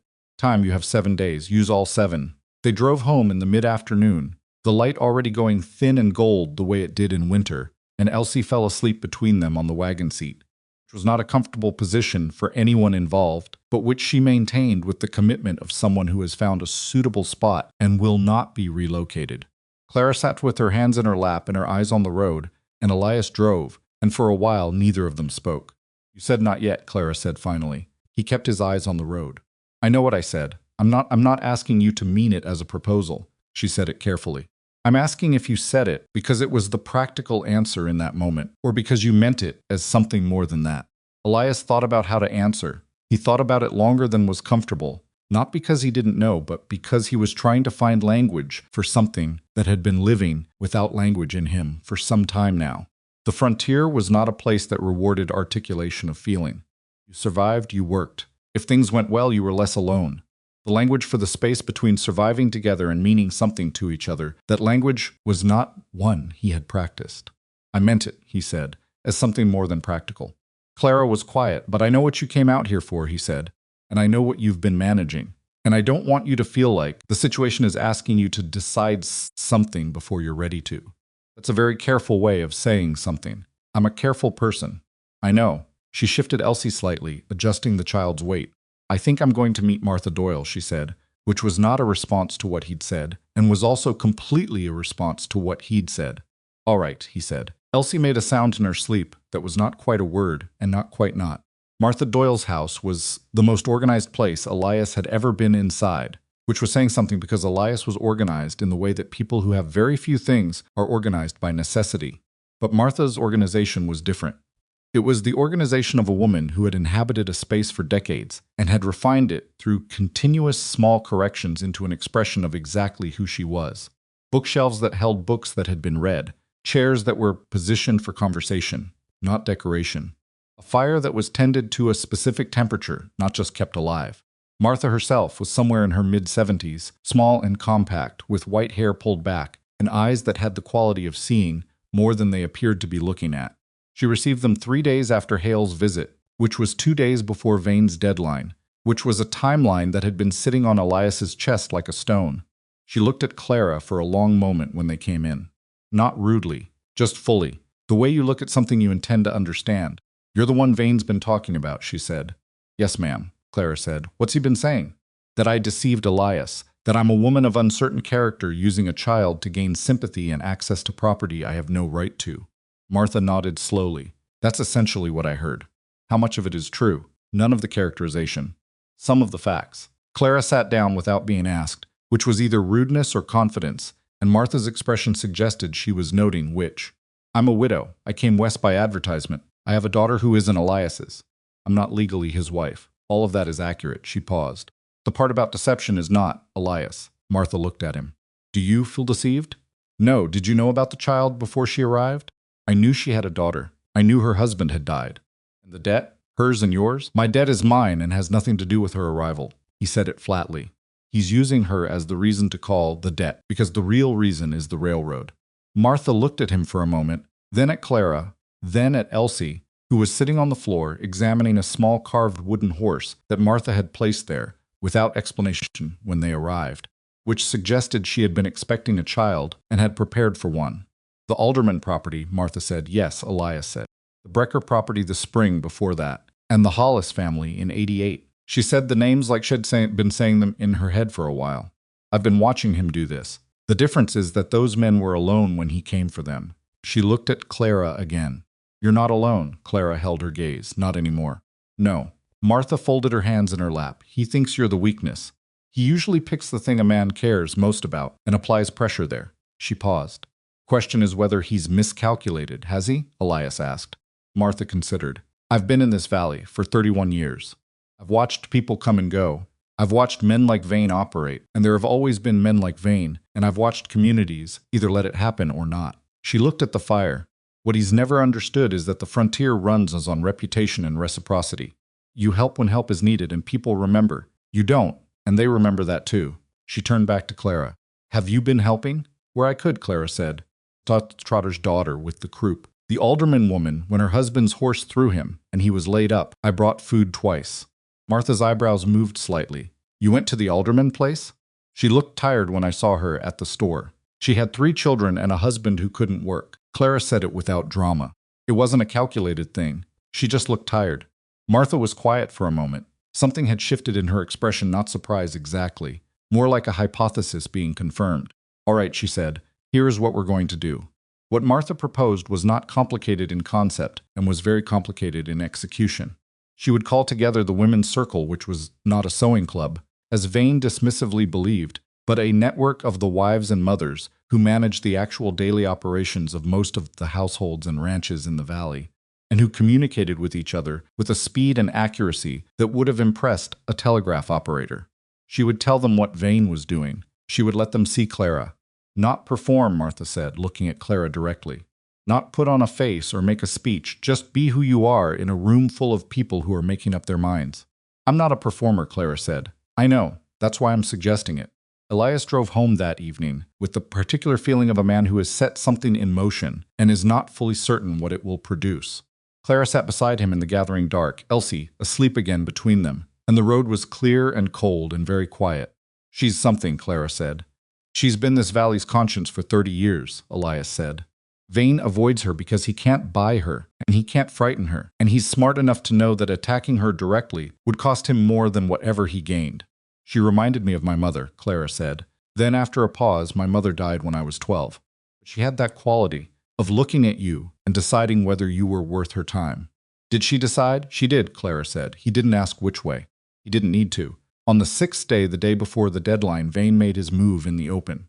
He went to the saloon, which he rarely did, because Vane was not a man who drank with other men. As a rule, drinking was social leveling, and Vane had no interest in being level with anyone. But he went on the 6th day, and he sat at a table, and he said things quietly and precisely, in the way of a man who knows how information travels and has aimed it carefully. He said that a poor rancher, half mad from isolation, had been taken in by a woman with a history of debt and manipulation. He said that the child was the evidence. A woman who couldn't manage her own household was being given management of another man's land. He said it was a shame, really. He said he hoped Crowe would come to his senses. He said it where 3 men who were neither his friends nor Elias's friends could hear it clearly. Men who would repeat it. Elias heard about it from Harlan the next morning, the morning of the 7th day, before he'd finished hitching the horses. Stood in the barn with his hand on the harness, and felt the anger move through him in the particular way that anger does when it's been building for weeks and finally has a specific shape to point itself at. Not rage, something colder and more useful than rage. The clarity of a person who has been patient long enough and is done being patient. He went inside. Clara was at the table. She had Elsie beside her, and she was reading to the child from one of her 2 books, a picture book, that Elsie has discovered on the shelf and claimed as her own personal property, a status Clara had apparently acknowledged. She looked up when Elias came in. He told her what Vane had said. He told her plainly and quickly, the way she always told him things. Clara set the book down. She looked at the table for a moment. Then she looked at Elias. He did it the day before the deadline, she said. On purpose. Yes. So that we would hear it this morning and spend today frightened. She said it analytically, not angrily the way you describe the mechanics of a trap you've identified. So that when we ride in, if we ride in, we look reactive, defensive, or we don't ride in and he has the property by default. We're riding in, she said. I know. She closed the book and handed it to Elsie, who accepted it with the solemnity of someone receiving a formal responsibility. Then Clara stood, smoothed her dress, and looked at Elias with the expression he had come to recognize as her operational face, not hard, not cold, but stripped of everything non-essential. Does Elsie have anyone who can watch her? She asked. Harlan's wife, she's offered before. Then we leave Elsie with her. She paused. I don't want Elsie in town for this, agreed Elias. She held his eyes. When we walk into that bank, I need you to let me speak first." He looked at her. He thought about the 7 days they'd just lived through, and the 3 weeks before that, and the woman standing across from him, who had managed a frontier winter, and a sick child, and a threat, and a dead husband's debt, and had done all of it without falling apart, without asking for more than what was necessary, without pretending the situation was something other than what it was. Outside, the 7th day had started gray and was getting grayer. The temperature had dropped overnight in the indifferent way of Dakota winters, which did not moderate their behavior based on whether you were having a crisis. The road to Redemption Bluff was hard and clear. They hitched the horses. They dropped Elsie at Harlan's house. Elsie, who woke from her morning drowsiness to find herself in a new house, with a woman who immediately offered her biscuits, and who therefore became, in Elsie's comprehensive moral universe, unambiguously good. They drove the 8 miles to town. Elias kept his hands on the reins and his eyes on the road. Clara sat straight beside him, her hands folded in her lap, her face forward. They did not speak for the first 6 miles. Then Clara said quietly, almost to herself, "He let us nearly freeze to death. He intercepted your mail. He's spent 6 weeks telling this town who I am." She paused. "He's been very confident that this would go the way he planned." Elias said nothing. "I need him to keep being confident," she said. "Just a little longer." He looked at her then briefly. She was looking at the road. "How long?" he asked. "Till we're inside." The bank appeared at the end of the main street, solid and square and deliberate, the way Vane built everything to communicate permanence and authority, to make you feel smaller as you approached. Elias tied the horses at the post. He came around and offered Clara his hand down from the wagon, which was a practical gesture, and also, in the cold, clear morning on the main street of Redemption Bluff, with people watching from shop windows and doorways, something more than practical. She took his hand. She stepped down. She did not look at the watching windows. They walked toward the bank together, and behind them on the street, something held its breath. The bank door was heavier than it needed to be. That was the first thing Elias always noticed when he came here. The door was solid oak, reinforced with iron hardware, built to a weight that required deliberate effort to open. It was not a functional necessity. It was a statement. You entered Vane's bank by acknowledging physically that entry required something from you. Elias pulled it open and held it for Clara, who walked through without hesitation, and he followed, and the door swung shut behind them with the particular finality of a well-made thing closing. The interior was dim and warm, heated by a cast iron stove in the corner that Vane kept at a temperature that suggested abundance. The teller's window was to the left, staffed by a young man named Croft, who had the permanent expression of someone performing composure. Beyond the teller's window, through a doorway that was open but implied it could be closed at any time, was Vane's office. Vane was standing in the doorway. He had positioned himself there. Elias understood immediately, not sitting behind his desk, which would have required them to approach him, but standing in the threshold, where he could see them the moment they entered, and they would see him, seeing them. He was a large man, mid-50s, with the kind of physical presence that comes not from labor, but from decades of being the person in the room who decides things. His suit was good, his watch chain was visible.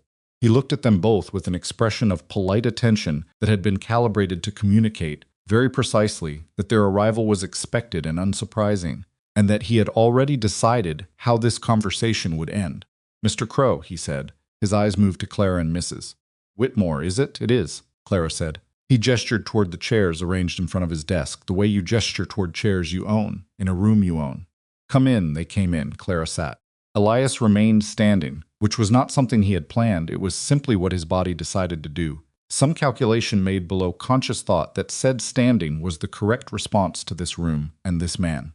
Vane noticed it and said nothing about it, which was its own kind of response. Vane sat behind his desk. He picked up a paper from the stack in front of him and held it in a way that communicated it was important without requiring him to say so. "I appreciate you coming in person. It saves correspondence." He looked at the paper.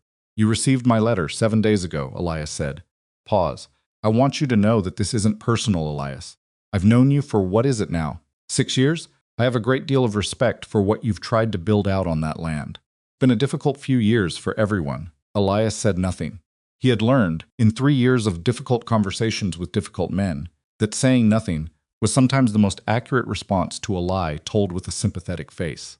Vane let the silence sit for a moment, then glanced at Clara.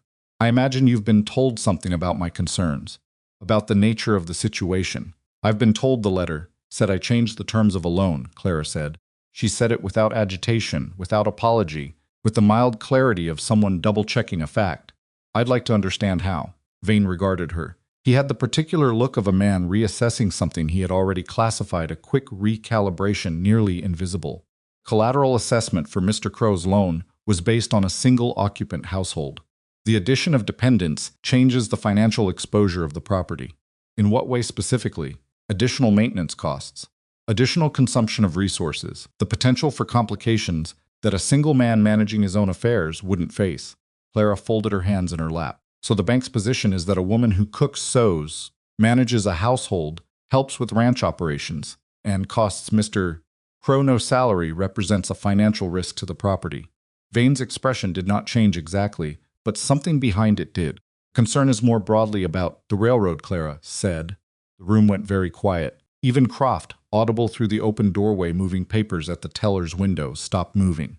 Vane set down his paper. He looked at Clara with the full attention of a man who has just been required to update his assessment significantly. I beg your pardon, he said. The preliminary survey route for the Territorial Railroad runs through the south pasture of Elias's land. She said it the way she said everything, not as an accusation, as information. You've had the survey maps for at least 4 months. You've been looking at Elias's deed for longer than that. The letter about the loan arrived precisely when you had determined that persuading him to sell willingly was going to be more difficult than simply removing the complication. She paused. We are the complication. Vane was very still as Mr. Vane, Clara said, and her voice was the same, steady, not unkind, not performing anything. I grew up watching men like you manage the boundaries of property in ways that were always legal and frequently wrong. My father was one of the men those boundaries moved against. I know this script. I know what comes next in it. And what comes next? Vane said. His voice had changed. The warmth had gone out of it, not all at once, but the way warmth leaves a room gradually, and then completely. You tell us the debt will be called in full. We can't pay it. Property goes to foreclosure. You acquire it through the bank's holding company at a price well below market, which you can do because there's no competing buyer in a market where you control the credit. She looked at him without flinching. Then you sell it to the railroad at a significant profit, which is the entire point. Vane looked at Elias. You've been talking to people. People have been talking to us. Elias said hail. Vane said it like a man placing a chess piece he hadn't accounted for. And Martha Doyle, I imagine. He looked back at Clara. You've been busy. We've been honest, Clara said. People willing to hear it. Vane leaned back in his chair. He was recalculating visibly, without quite hiding it, the way a man recalculates when a situation has developed differently than his model predicted. He was not panicked. He was too experienced to panic. But something had shifted in the room's balance, and he knew it, and they knew he knew it. The debt remains, he said, whatever the reason for calling it. Yes, Elias said, it does. Then we don't have much more to discuss. We have enough. Elias moved for the first time since they'd sat down, not toward Vane, just a shift in weight, a settling. I'm going to tell you what I told Clara 7 days ago when she asked me to think through the options. Can't pay the debt in full today. I won't be able to pay it in full in 7 days. But I'm not going to leave that land. The legal process will take time, Elias said, during which I'll be on the land, during which the people in this town who know what you're doing will have time to make decisions about where they keep their money and who they do business with. He said it flatly, not as a threat, as a consequence, which was different. I'm not asking you for anything, Vane. I'm telling you what's going to happen. You can run the foreclosure process. You'll probably win it eventually. But the cost of winning it is going to be higher than you planned. And I think you know that now. Vane looked at him for a long moment. Get out of my bank, he said. They got out of his bank. The cold air on the street was startling after the heat of the office, a full-body recalibration, like surfacing from water. Elias pulled the door shut behind them and stood on the step for a moment, and Clara stood beside him, and neither of them said anything for the count of several breaths. That went well, Clara said, which was either optimistic or a very dry joke, and he was not entirely sure which. He's not done, Elias said. I know, we told him things he's going to use. We told him things we wanted him to think about. She started toward the wagon. There's a difference. He fell into step beside her. The street had people on it, not a crowd, just the ordinary population of a small frontier town moving through an ordinary morning. But he was aware of eyes. He was always aware of eyes on the main street of Redemption Bluff, in a way he had not been 3 months ago, before all of this, when he had been invisible in the way that a man alone and struggling is invisible in a community that has quietly written him off. He was not invisible now. They had almost reached the wagon when Martha Doyle appeared at the far end of the street, walking with the deliberate pace of a woman who had somewhere to be and had decided when she would arrive and saw no reason to alter that decision. Behind her, and this was the thing that made Elias stop walking, were people. Not a crowd, not a mob, but enough people to constitute something. He counted without meaning to 6 women, 3 men, 2 of whom he recognized as ranchers from the North Valley, one of whom was Harlan, who was not a man given to public gestures and whose presence on the street behind Martha Doyle was therefore significant. There were 2 wagons pulled up that had not been there when Elias and Clara arrived, and a cart that belonged to the Alderman family, which he recognized by the specific way the left rear wheel sat. Martha arrived in front of them and stopped. "How did it go?" she asked. "He told us to leave," Elias said, expected. She looked past Emsom at the bank door. "He'll be watching from the window in about 30 seconds. He always watches." "What is this?" Clara asked. She was looking at the people gathered behind Martha, not wary, just trying to understand what she was seeing. "This is Tuesday in Redemption Bluff," Martha said, which explained nothing and somehow everything. "I made some calls. People had already been talking." She paused. "Some of them have things to say. Some of them have things to give." She looked at Clara directly. "Mrs. Doyle, the one from the North Road. Not me, her boy had a chest infection in January. She says you sent broth and a tincture." She seemed worried, Clara said. "She shouldn't have to worry about that alone." "No, she shouldn't." Martha turned slightly. Bess Trotter came forward from the small group. She was carrying something, a cloth bag, the kind used for substantial quantities of provisions. She held it out to Clara with the expression of a woman who has made a decision and is not going to hedge it now. "For the winter stores," she said. "My husband's idea as much as mine, if you're wondering." Clara took the bag. She held it with both hands and looked at Bess Trotter, and something moved in her face that she controlled, but not completely. "Thank you," she said. "Don't," Bess said, not unkindly. "I don't need thanking. I need to be able to sleep at night knowing I did the right thing, which is a purely selfish motivation." She stepped back. One of the ranchers, a man named Pruitt, who Elias had spoken to perhaps twice in 3 years, and with whom he had no particular relationship, came forward and stood in front of Elias. He was a large man with a large mustache and the hands of someone who had spent 40 years arguing with uncooperative ground. "I heard Vane's been looking at your deed," Pruitt said. I looked at mine. He shook his head slowly. "Told my wife last night that if they come for Crowe's place and nobody says anything, we might as well start packing." "I'm not asking anyone to do anything on my account," Essie said. "You're not asking. I'm telling you what I'm doing." Pruitt said it without ceremony. "I'm not doing it for you. I'm doing it because I've been watching Vane pick off this valley for 3 years. And I should have said something 2 years ago, and I didn't, and that's a thing I have to live with." He met Elias's eyes. "I'm saying something now." Elias found he had nothing to say to that. He nodded. Harlan materialized from the group in the way Harlan did things, without announcement, without drama, present suddenly where he had not been. He looked at Elias. He looked at Clara. He looked at the bag in Clara's hands. "I added 20 pounds of grain to that," he said, indicating the bag without further explanation. "Don't read too much into it. I just have it to spare this month." "I won't read too much into it," Clara said. "Good." He put his hands in his coat pockets. "Vane's got an account with me for the feed supply. About $800 outstanding." He said this in the tone of a man noting the weather. "I've been thinking about calling that in." Elias looked at him. "Harlan," I said, "I've been thinking about it." He shrugged. "A man can think." It was not a general uprising. It was not the whole town. Several people on that street looked at what was happening and went on about their business, and Elias knew that some of them agreed with Vane, or at least found Vane's position less threatening than the alternative. The frontier had always had men like that, people who calculated safety by standing near whoever appeared to be winning, and adjusted their position when the calculation changed. People who had come were enough. They were enough to be visible from the bank window, where Vane was certainly standing right now. Martha had called it to the second, looking at the small assembly on the street and doing his own calculations. Dr. Hale arrived on foot from the direction of his house, unhurried, his coat correctly buttoned, and his hat on straight. He was the kind of man who was never late because he had decided when he would arrive and arrived then. He came to stand beside Martha, looked at Elias and Clara, and then turned to face the bank window, with the air of a man who has a point to make and is making it by standing still. "We're going to be here for a while," he told no one in particular, in case anyone's wondering. What they were collectively was a statement. Not a petition, not a legal argument, not a negotiation. A statement, made in the language of presence, on a cold Tuesday morning on the main street of Redemption Bluff. that the attempt to reduce two people to leverage had not gone unnoticed and was not going to go unanswered. Vane did not come out. He was in there, you could feel it, the weight of a man behind glass making calculations, but he did not come out, and the group stood in the cold for 20 minutes, while ordinary town business continued around them, and the bank door stayed shut. Then the door opened. Not Vane Croft, the teller, came out carrying a paper. He looked young and uncomfortable, and came directly to Elias with the focused attention of someone executing a precise instruction and not deviating from it. "Mr. Vane asks me to give you this," Croft said, holding out the paper. Elias took it. He read it. Then he read it again. It was not a withdrawal of the foreclosure. Vane was not a man who retreated completely. That was not in his nature, and Elias had not expected it.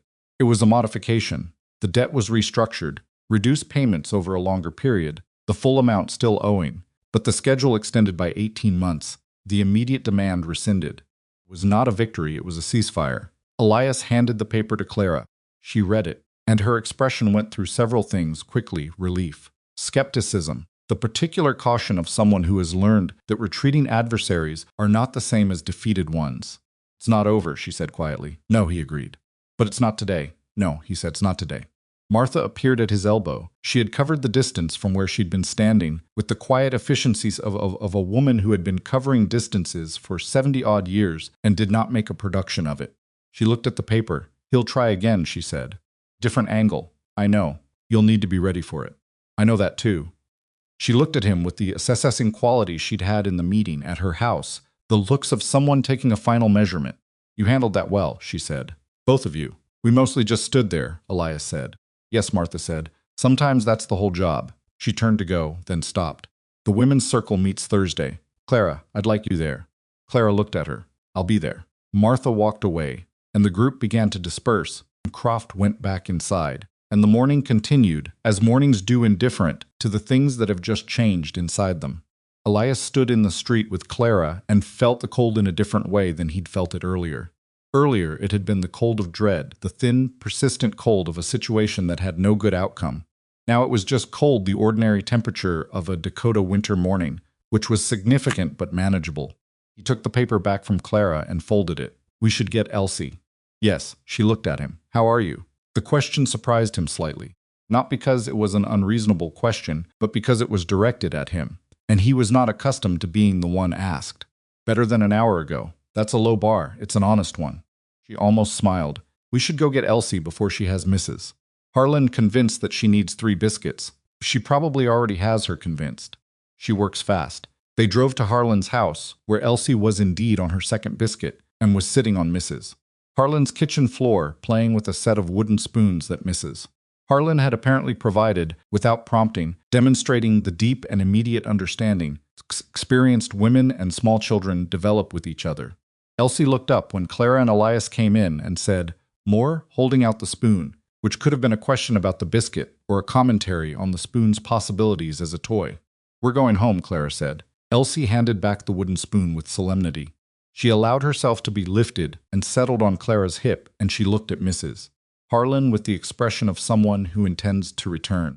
Mrs. Harlan, a stout, practical woman who had apparently decided in the preceding 2 hours that Clara was all right, pressed a wrapped parcel of cornbread into Clara's free hand on the way out and said, "You come back when you need a break," which was not an offer of charity, but of something more neighborly and therefore more valuable.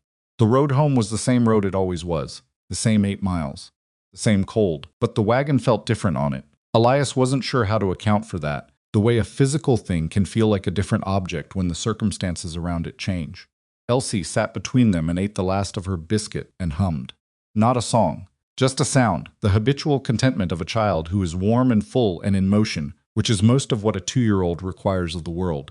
Elias drove. Clara sat with Elsie's weight against her side and her eyes on the horizon, the snow-covered flatness of the valley stretching out ahead of them, and she said, "After a long time, when we get back, I want to make something." "What?" "I don't know yet. Something for the house." She paused. "Something that isn't about surviving." He thought about this, about the difference between the two things, surviving and something else. He had been doing one for 3 years and had, somewhere in the past several weeks, without marking the transition, begun doing the other. "All right," he said. She made curtains. "It sounds small."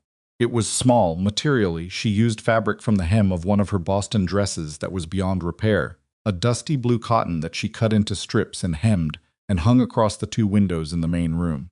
It took an evening. The result was modest by any measure, uneven in places, more serviceable than decorative. Cabin looked different with them.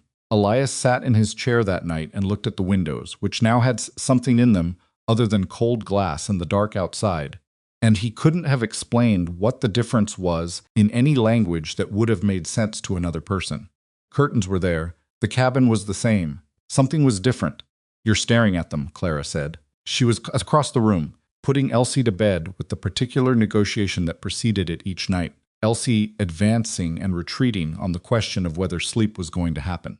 "I'm noting them," Elias said. "Is there a difference?" "Staring implies they're unusual. I'm just looking."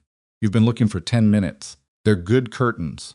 Clara made a sound that was not quite a laugh, but was the thing that happens just before 1. Elsie, sensing that the adult conversation had become interesting, used the moment to sit up again, which was countered by Clara with the practiced efficiency of someone who has lost this particular battle enough times to have a strategy. That night, after Elsie was definitively asleep, and the fire was banked, and the cabin had settled into the particular quiet of a house that is also a home, that distinction being the whole matter, Elias was still at the table, working on the loan modifications figures, looking at what the new schedule meant for the next 18 months. It was manageable. That was the word he kept arriving at. Not comfortable, not solved, manageable. Clara came and sat across from him with the tea she'd started making every evening, 2 cups without asking, because somewhere it had become the natural conclusion of the day. Put 1 cup near his hand and wrapped both hands around hers and looked at the window with the curtain. "Tell me about the land," she said. "The original land." "The acres," he looked up. "You've never told me how you came to have it," she said, "or how it became 10. It was not a simple story, and he told it simply. The way you describe a loss you've finished grieving, not without feeling, but with the distance of a thing that is settled. He had come to Dakota Territory 12 years ago, the partner, a man named Reese, who had been his oldest friend, and who had seen the same potential in the land that Elias saw. They had bought 60 acres together, 3 good years. Then a winter that killed half the cattle, then a debt to cover it. Then Reese's decision to take his half in cash and go south, which Elias had not predicted, and which had left him with 40 acres and a debt, and the particular isolation of a man who has outlasted the circumstances he planned for. The other 30 went in pieces, he said. Bad year, then another bad year. Vane bought each piece at the price I was in no position to argue with. He looked at his hands. I kept the 10 because it's the 10 the cabin is on. Can't sell the ground under your own house. Clara listened to all of it without interrupting. When he finished, she was quiet for a moment, and then she said, "Reese. Do you know where he went?" "Texas, last I heard, years ago." "Did you look for him?" "No." He paused. "There wasn't anything to find by the time I could have looked." She nodded. She understood something in the pauses of this conversation that he had not said aloud, the shape of what losing Reese had meant, which was not only the land but the particular loneliness of a man who had trusted someone completely and been left with the consequences of that trust. She didn't say this. She just understood it, and the understanding was visible in the way she looked at him, which was carefully and without judgment. "The south pasture," she said, "the railroad route. If you had the land back, even part of it, what would you do with it?" He looked at her. The question was not hypothetical, or it was hypothetical in the way that some questions are pointing at a real thing through the safe cover of what if. "Same thing I was doing," he said. "Cattle, hay in summer. Maybe some winter wheat on the north section." He paused. "Good land. It was always good land. The land didn't fail." "Didn't." She picked up her tea, picked up his. They sat with the figure and the curtains and the fire and the sleeping child in the back room, and outside Vane was somewhere in his bank doing his calculations. And the valley was dark and cold, and full of people who had chosen today to be something other than silent. The next morning, Elias received a visitor he had not expected. The man arrived at the cabin door before 8, which meant he had ridden out from town in the dark or close to it. He was young late 20s, possibly 30, in a coat that had seen better decades, and boots that had clearly walked a significant portion of the territory. He had the particular look of someone who had been traveling for some time, and had the complicated relationship with cleanliness that travel produces. He said his name was Garrett. He said he was a land surveyor, not employed by the railroad, self-employed, working on a private commission he declined to identify further. He said he had been in the territory for 6 weeks doing independent assessments of properties along the preliminary railroad route. He said he had found something in the county records. Elias stood in the doorway and looked at him. Clara had appeared behind Elias's shoulder. She had the awareness of someone who hears things before they become audible, and a stranger arriving before 8 in the morning qualified as something worth being aware of. "What did you find?" Elias asked. Garrett reached into the bag over his shoulder and produced a roll of papers.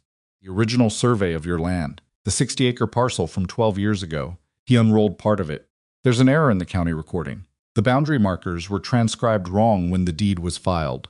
The south boundary of your property runs 12 feet further than the recorded deed shows."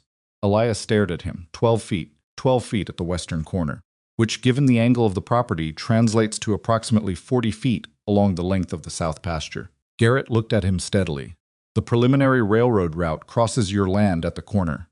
The deed recorded the correct boundary. The railroad route doesn't cross my land," Elias said. "It sits on the 12 feet of disputed margin," Garrett said, "which means the railroad company would have to renegotiate the route or establish the correct boundary through the county recorder, a process that, with a contested survey, could take months, possibly longer." Elias stood very still. He was doing the geography in his head, the south pasture, the corner Vane had been looking at, the line on the map.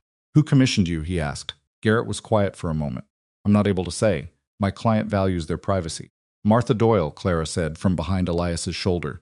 Garrett said nothing, which was not a denial. "Come inside," Elias said. Cold. Garrett came inside. He spread the papers on the table, the original survey, the county recording, the comparison he had drawn up himself showing the discrepancy. He walked Elias through it point by point with the methodical care of someone who knows that what he is explaining matters and is taking no shortcuts. Clara stood at the edge of the table and followed the explanation with the focused attention she brought to most things, asking two questions that are precise and relevant, and that Garrett answered with respect, which registered with Elias as information about both of them. "The error works in your favor," Garrett said finally. "If you file a boundary correction with the county recorder and attach the original survey, the railroad has to deal with the corrected line. And a corrected line that puts the route off your property." "Still on someone's property," Elias said. "Yes, the adjacent parcel to the west." Garrett paused. "Which is owned outright by a family named Pruitt with no debt to any bank."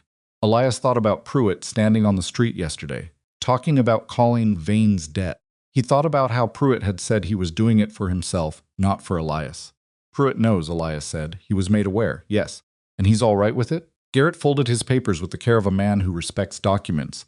"And I'm quoting directly, 'Let them route it through the corner of my north field.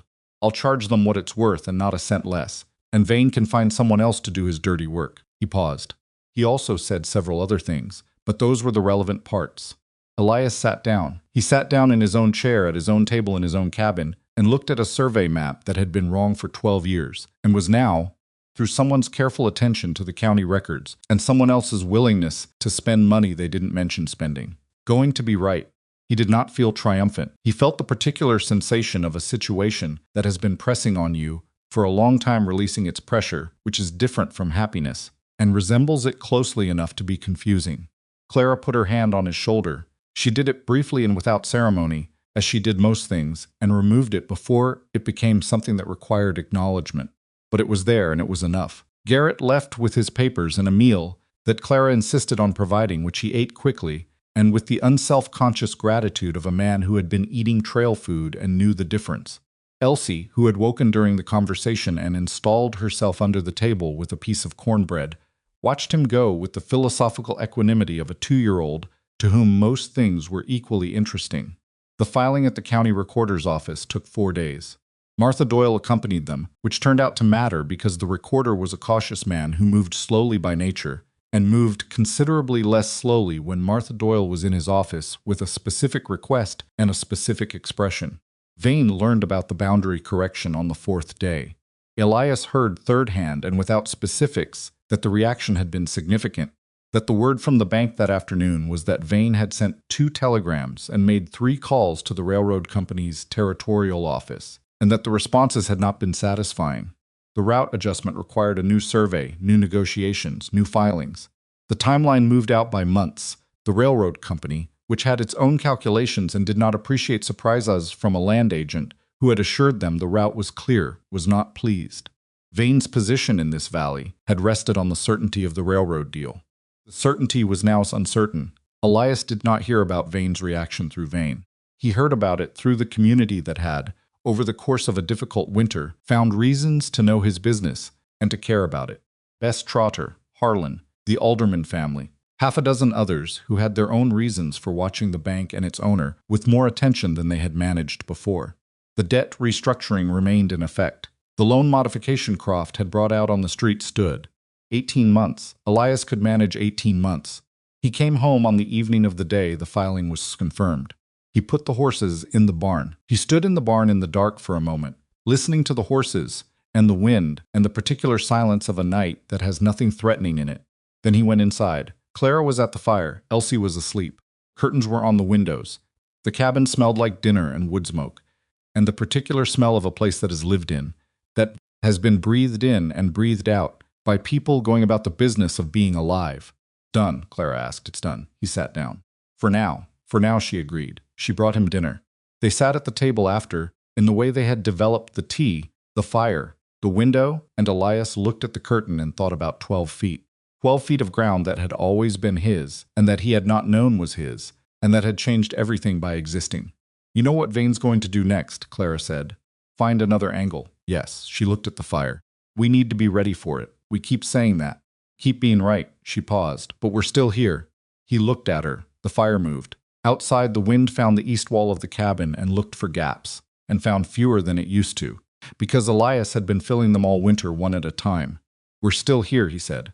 Elsie made a sound in the back room, not a cry, just the sound of a sleeping child adjusting position, taking up more space than seemed geometrically possible for someone so small. The sound settled back into quiet. The cabin held the night outside it, as it had held every night since December. Imperfectly, with patches showing and wood complaining in the cold, with a fire that needed constant attention, and a roof that had been repaired but would need repairing again.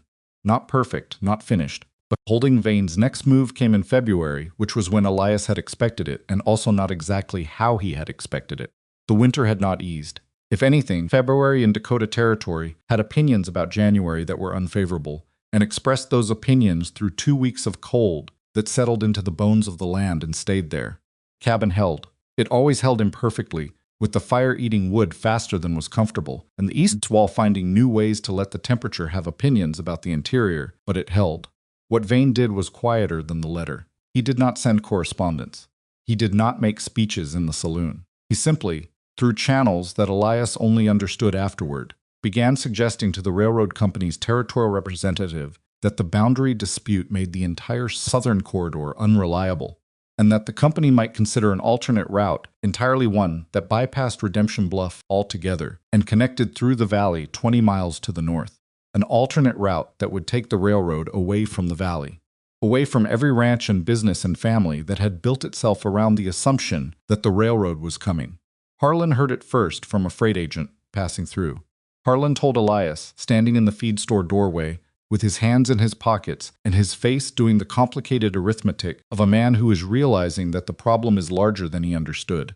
He'd burn the whole valley to get back at you, Harlan said.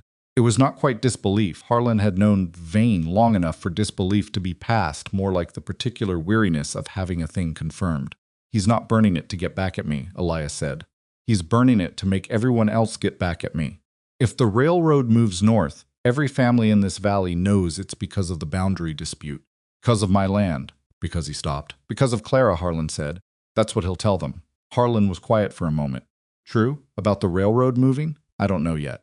You'd better find out fast. Elias found out through Garrett, who was still in the territory, and who had, it turned out, a more extensive network of professional contacts than his worn coat suggested.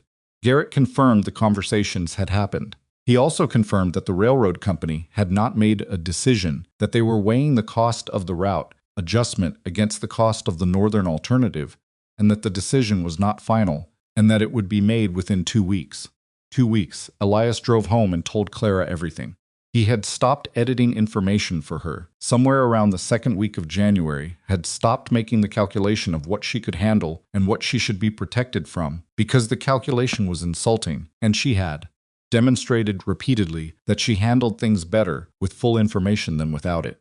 She listened. She asked 2 questions. Then she sat at the table for a long time without speaking, and Elias let her, because she thought in silence the way he thought in motion, and interrupting it was not useful. He's changed the target, she said finally. Yes. It's not us anymore, it's the valley. She looked at the table. Which means the people who came out on the street last month, he's turned them into potential enemies. If the railroad moves north, if they believe the railroad moved north because of us. She met his eyes. And he's counting on people not making it. Most people don't make it, Elias said, when they're frightened. I know, she paused. Who does the railroad company actually listen to? He thought about it honestly. Money and volume. Enough accounts in one bank, enough business routed through one freight agent that gets attention. Then we need to get there before Vane does, she stood. Not us. Martha. Martha Doyle, when presented with this information 2 days later at her organized house with its fire at its specific temperature, did not react with alarm. She reacted with the focused attention of someone who has been waiting for a particular move and recognizes it when it arrives. He's overreached, she said. How? Elias asked. If the railroad moves, the valley blames us. If the railroad moves, the valley loses freight capacity, connection to eastern markets, and 10 years of planned growth. She said it with the precision of someone who had been thinking about the valley's economics for 30 years. Families here aren't stupid. They can follow a line from cause to effect.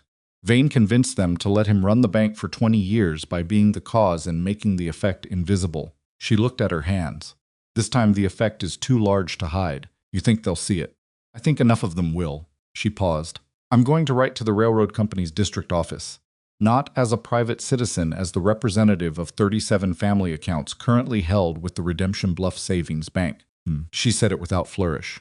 And I'm going to suggest that the company's relationship with this valley is best served by a route that reflects the surveyed boundaries of existing properties, and that any representative who would prefer the northern route should be prepared to explain that preference to 37 families who vote in territorial elections.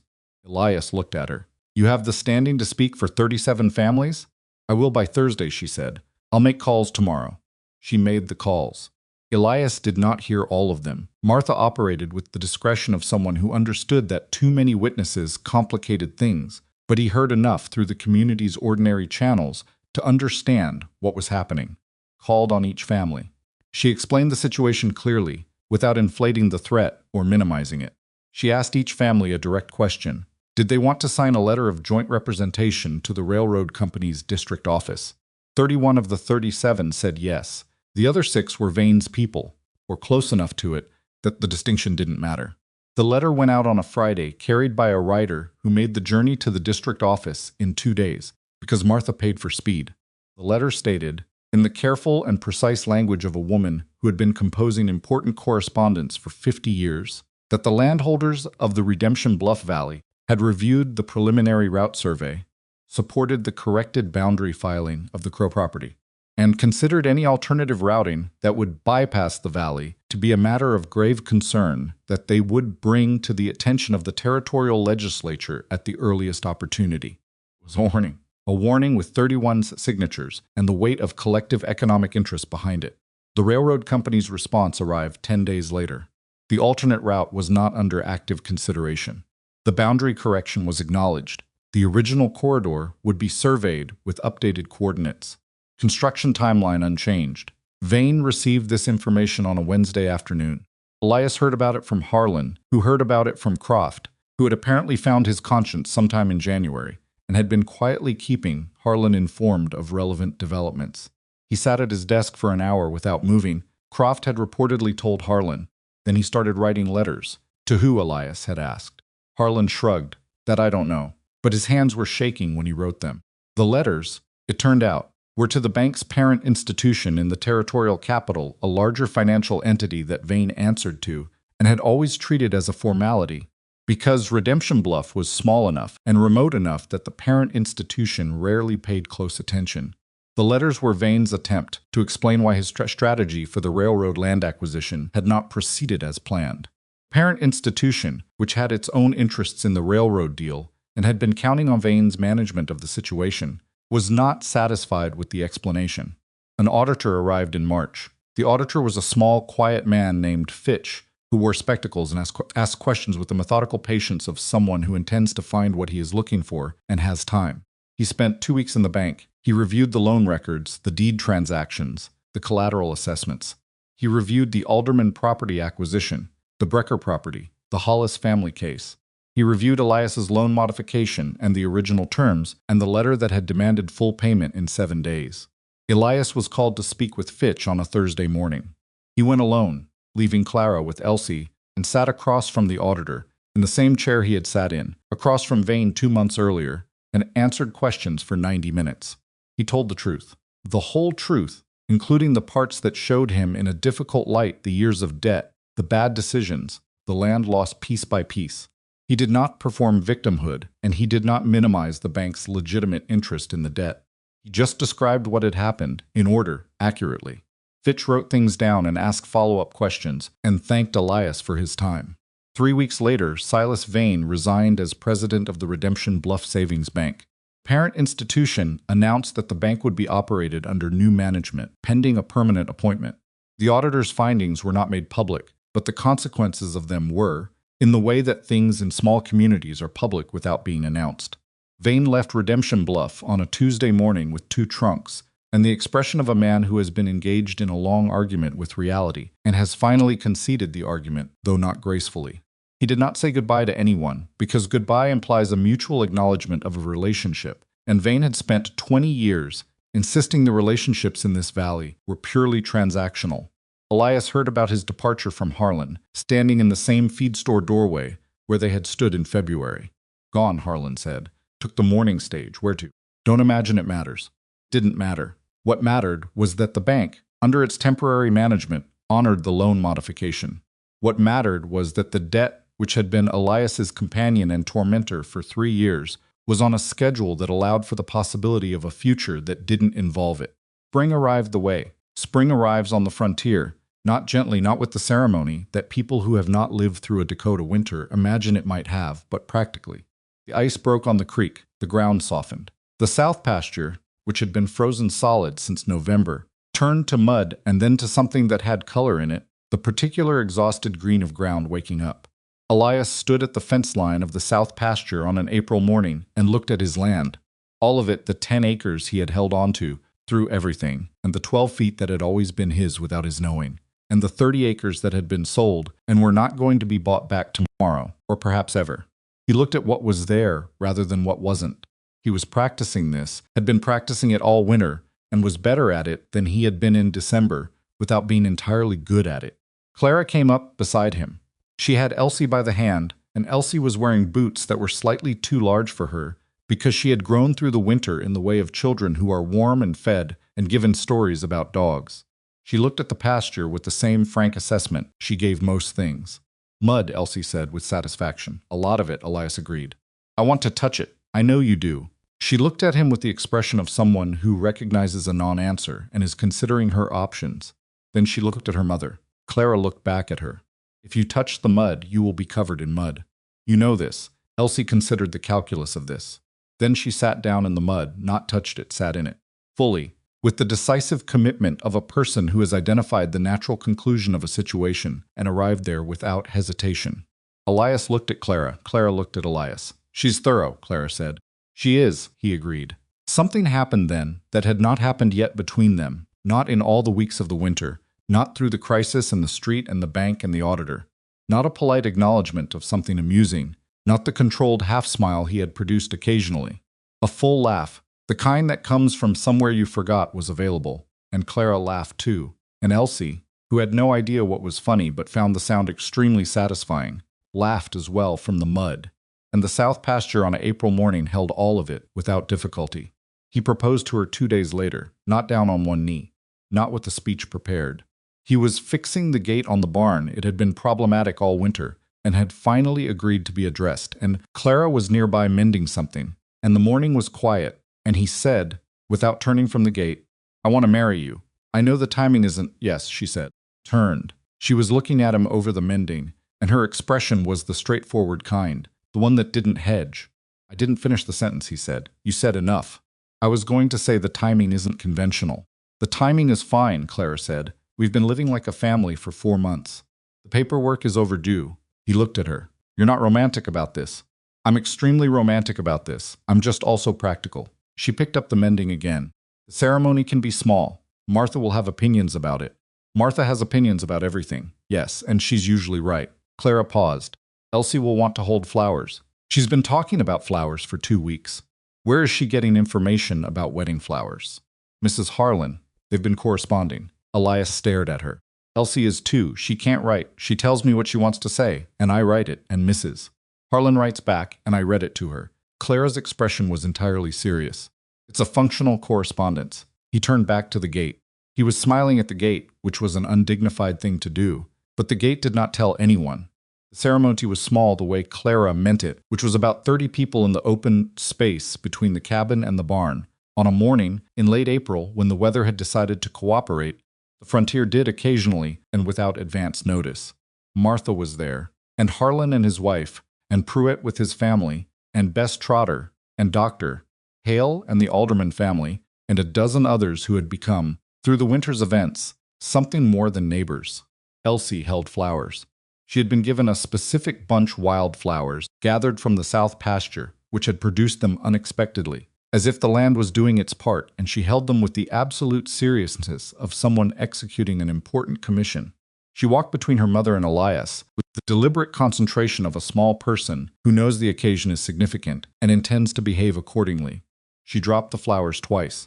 The second time, she regarded them on the ground for a moment, picked them back up, and continued without changing her expression.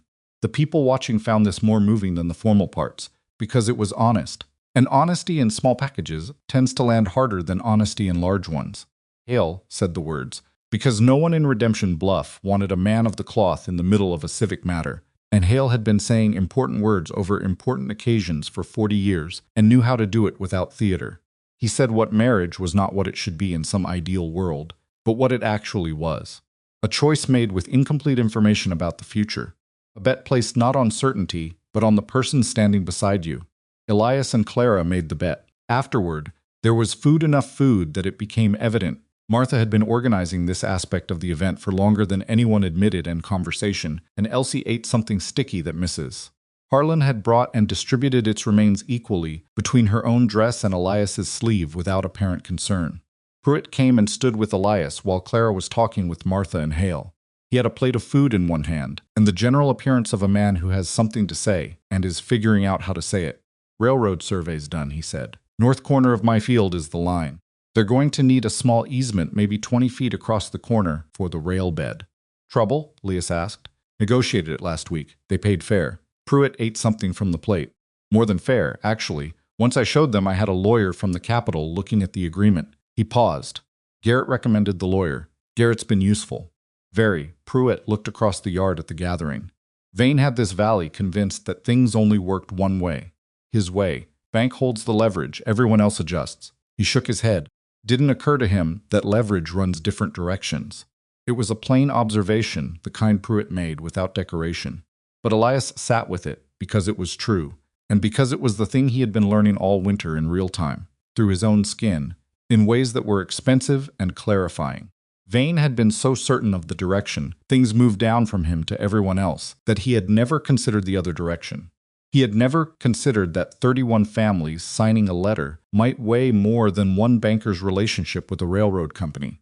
He had never considered that a woman with no legal standing, no family connections, and no money could become someone a community would stand behind in the cold on a main street.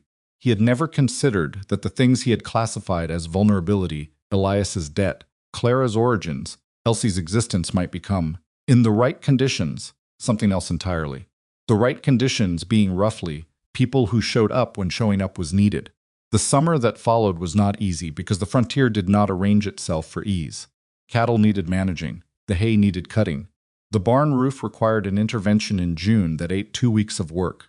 The loan servicing took a bite out of every month that had to be planned around carefully.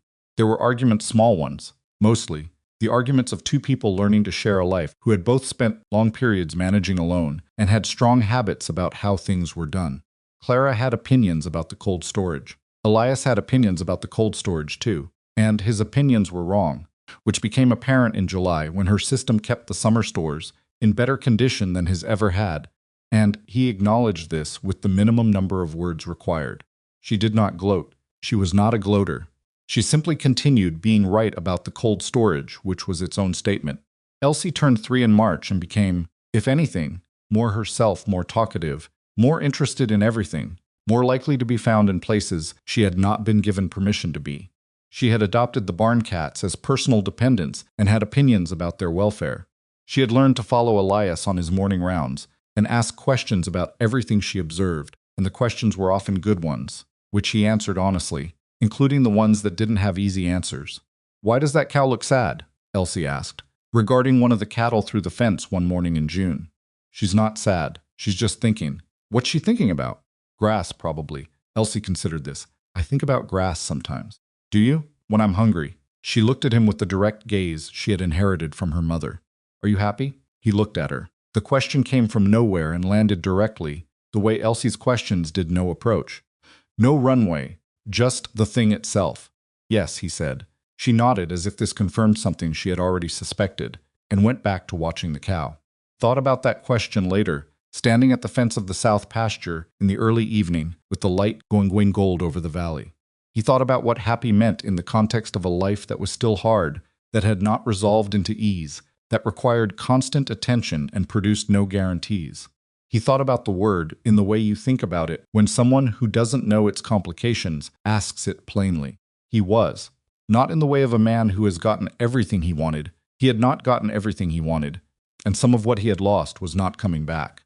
But in the way of a man who has found, in the middle of an honest reckoning with his own limitations and the world's indifference, something worth the trouble of continuing. Clara came to stand beside him. She did that in the evening, sometimes found him at the fence line, and stood with him for a while without requiring conversation to be the point. "Elsie asked me today why we didn't go back to Boston," she said. "What did you tell her?" "I told her this is home." She paused. She said, "I know that. I'm asking why Boston wasn't." Clara shook her head. "She's 3. She listens to things," Elias said.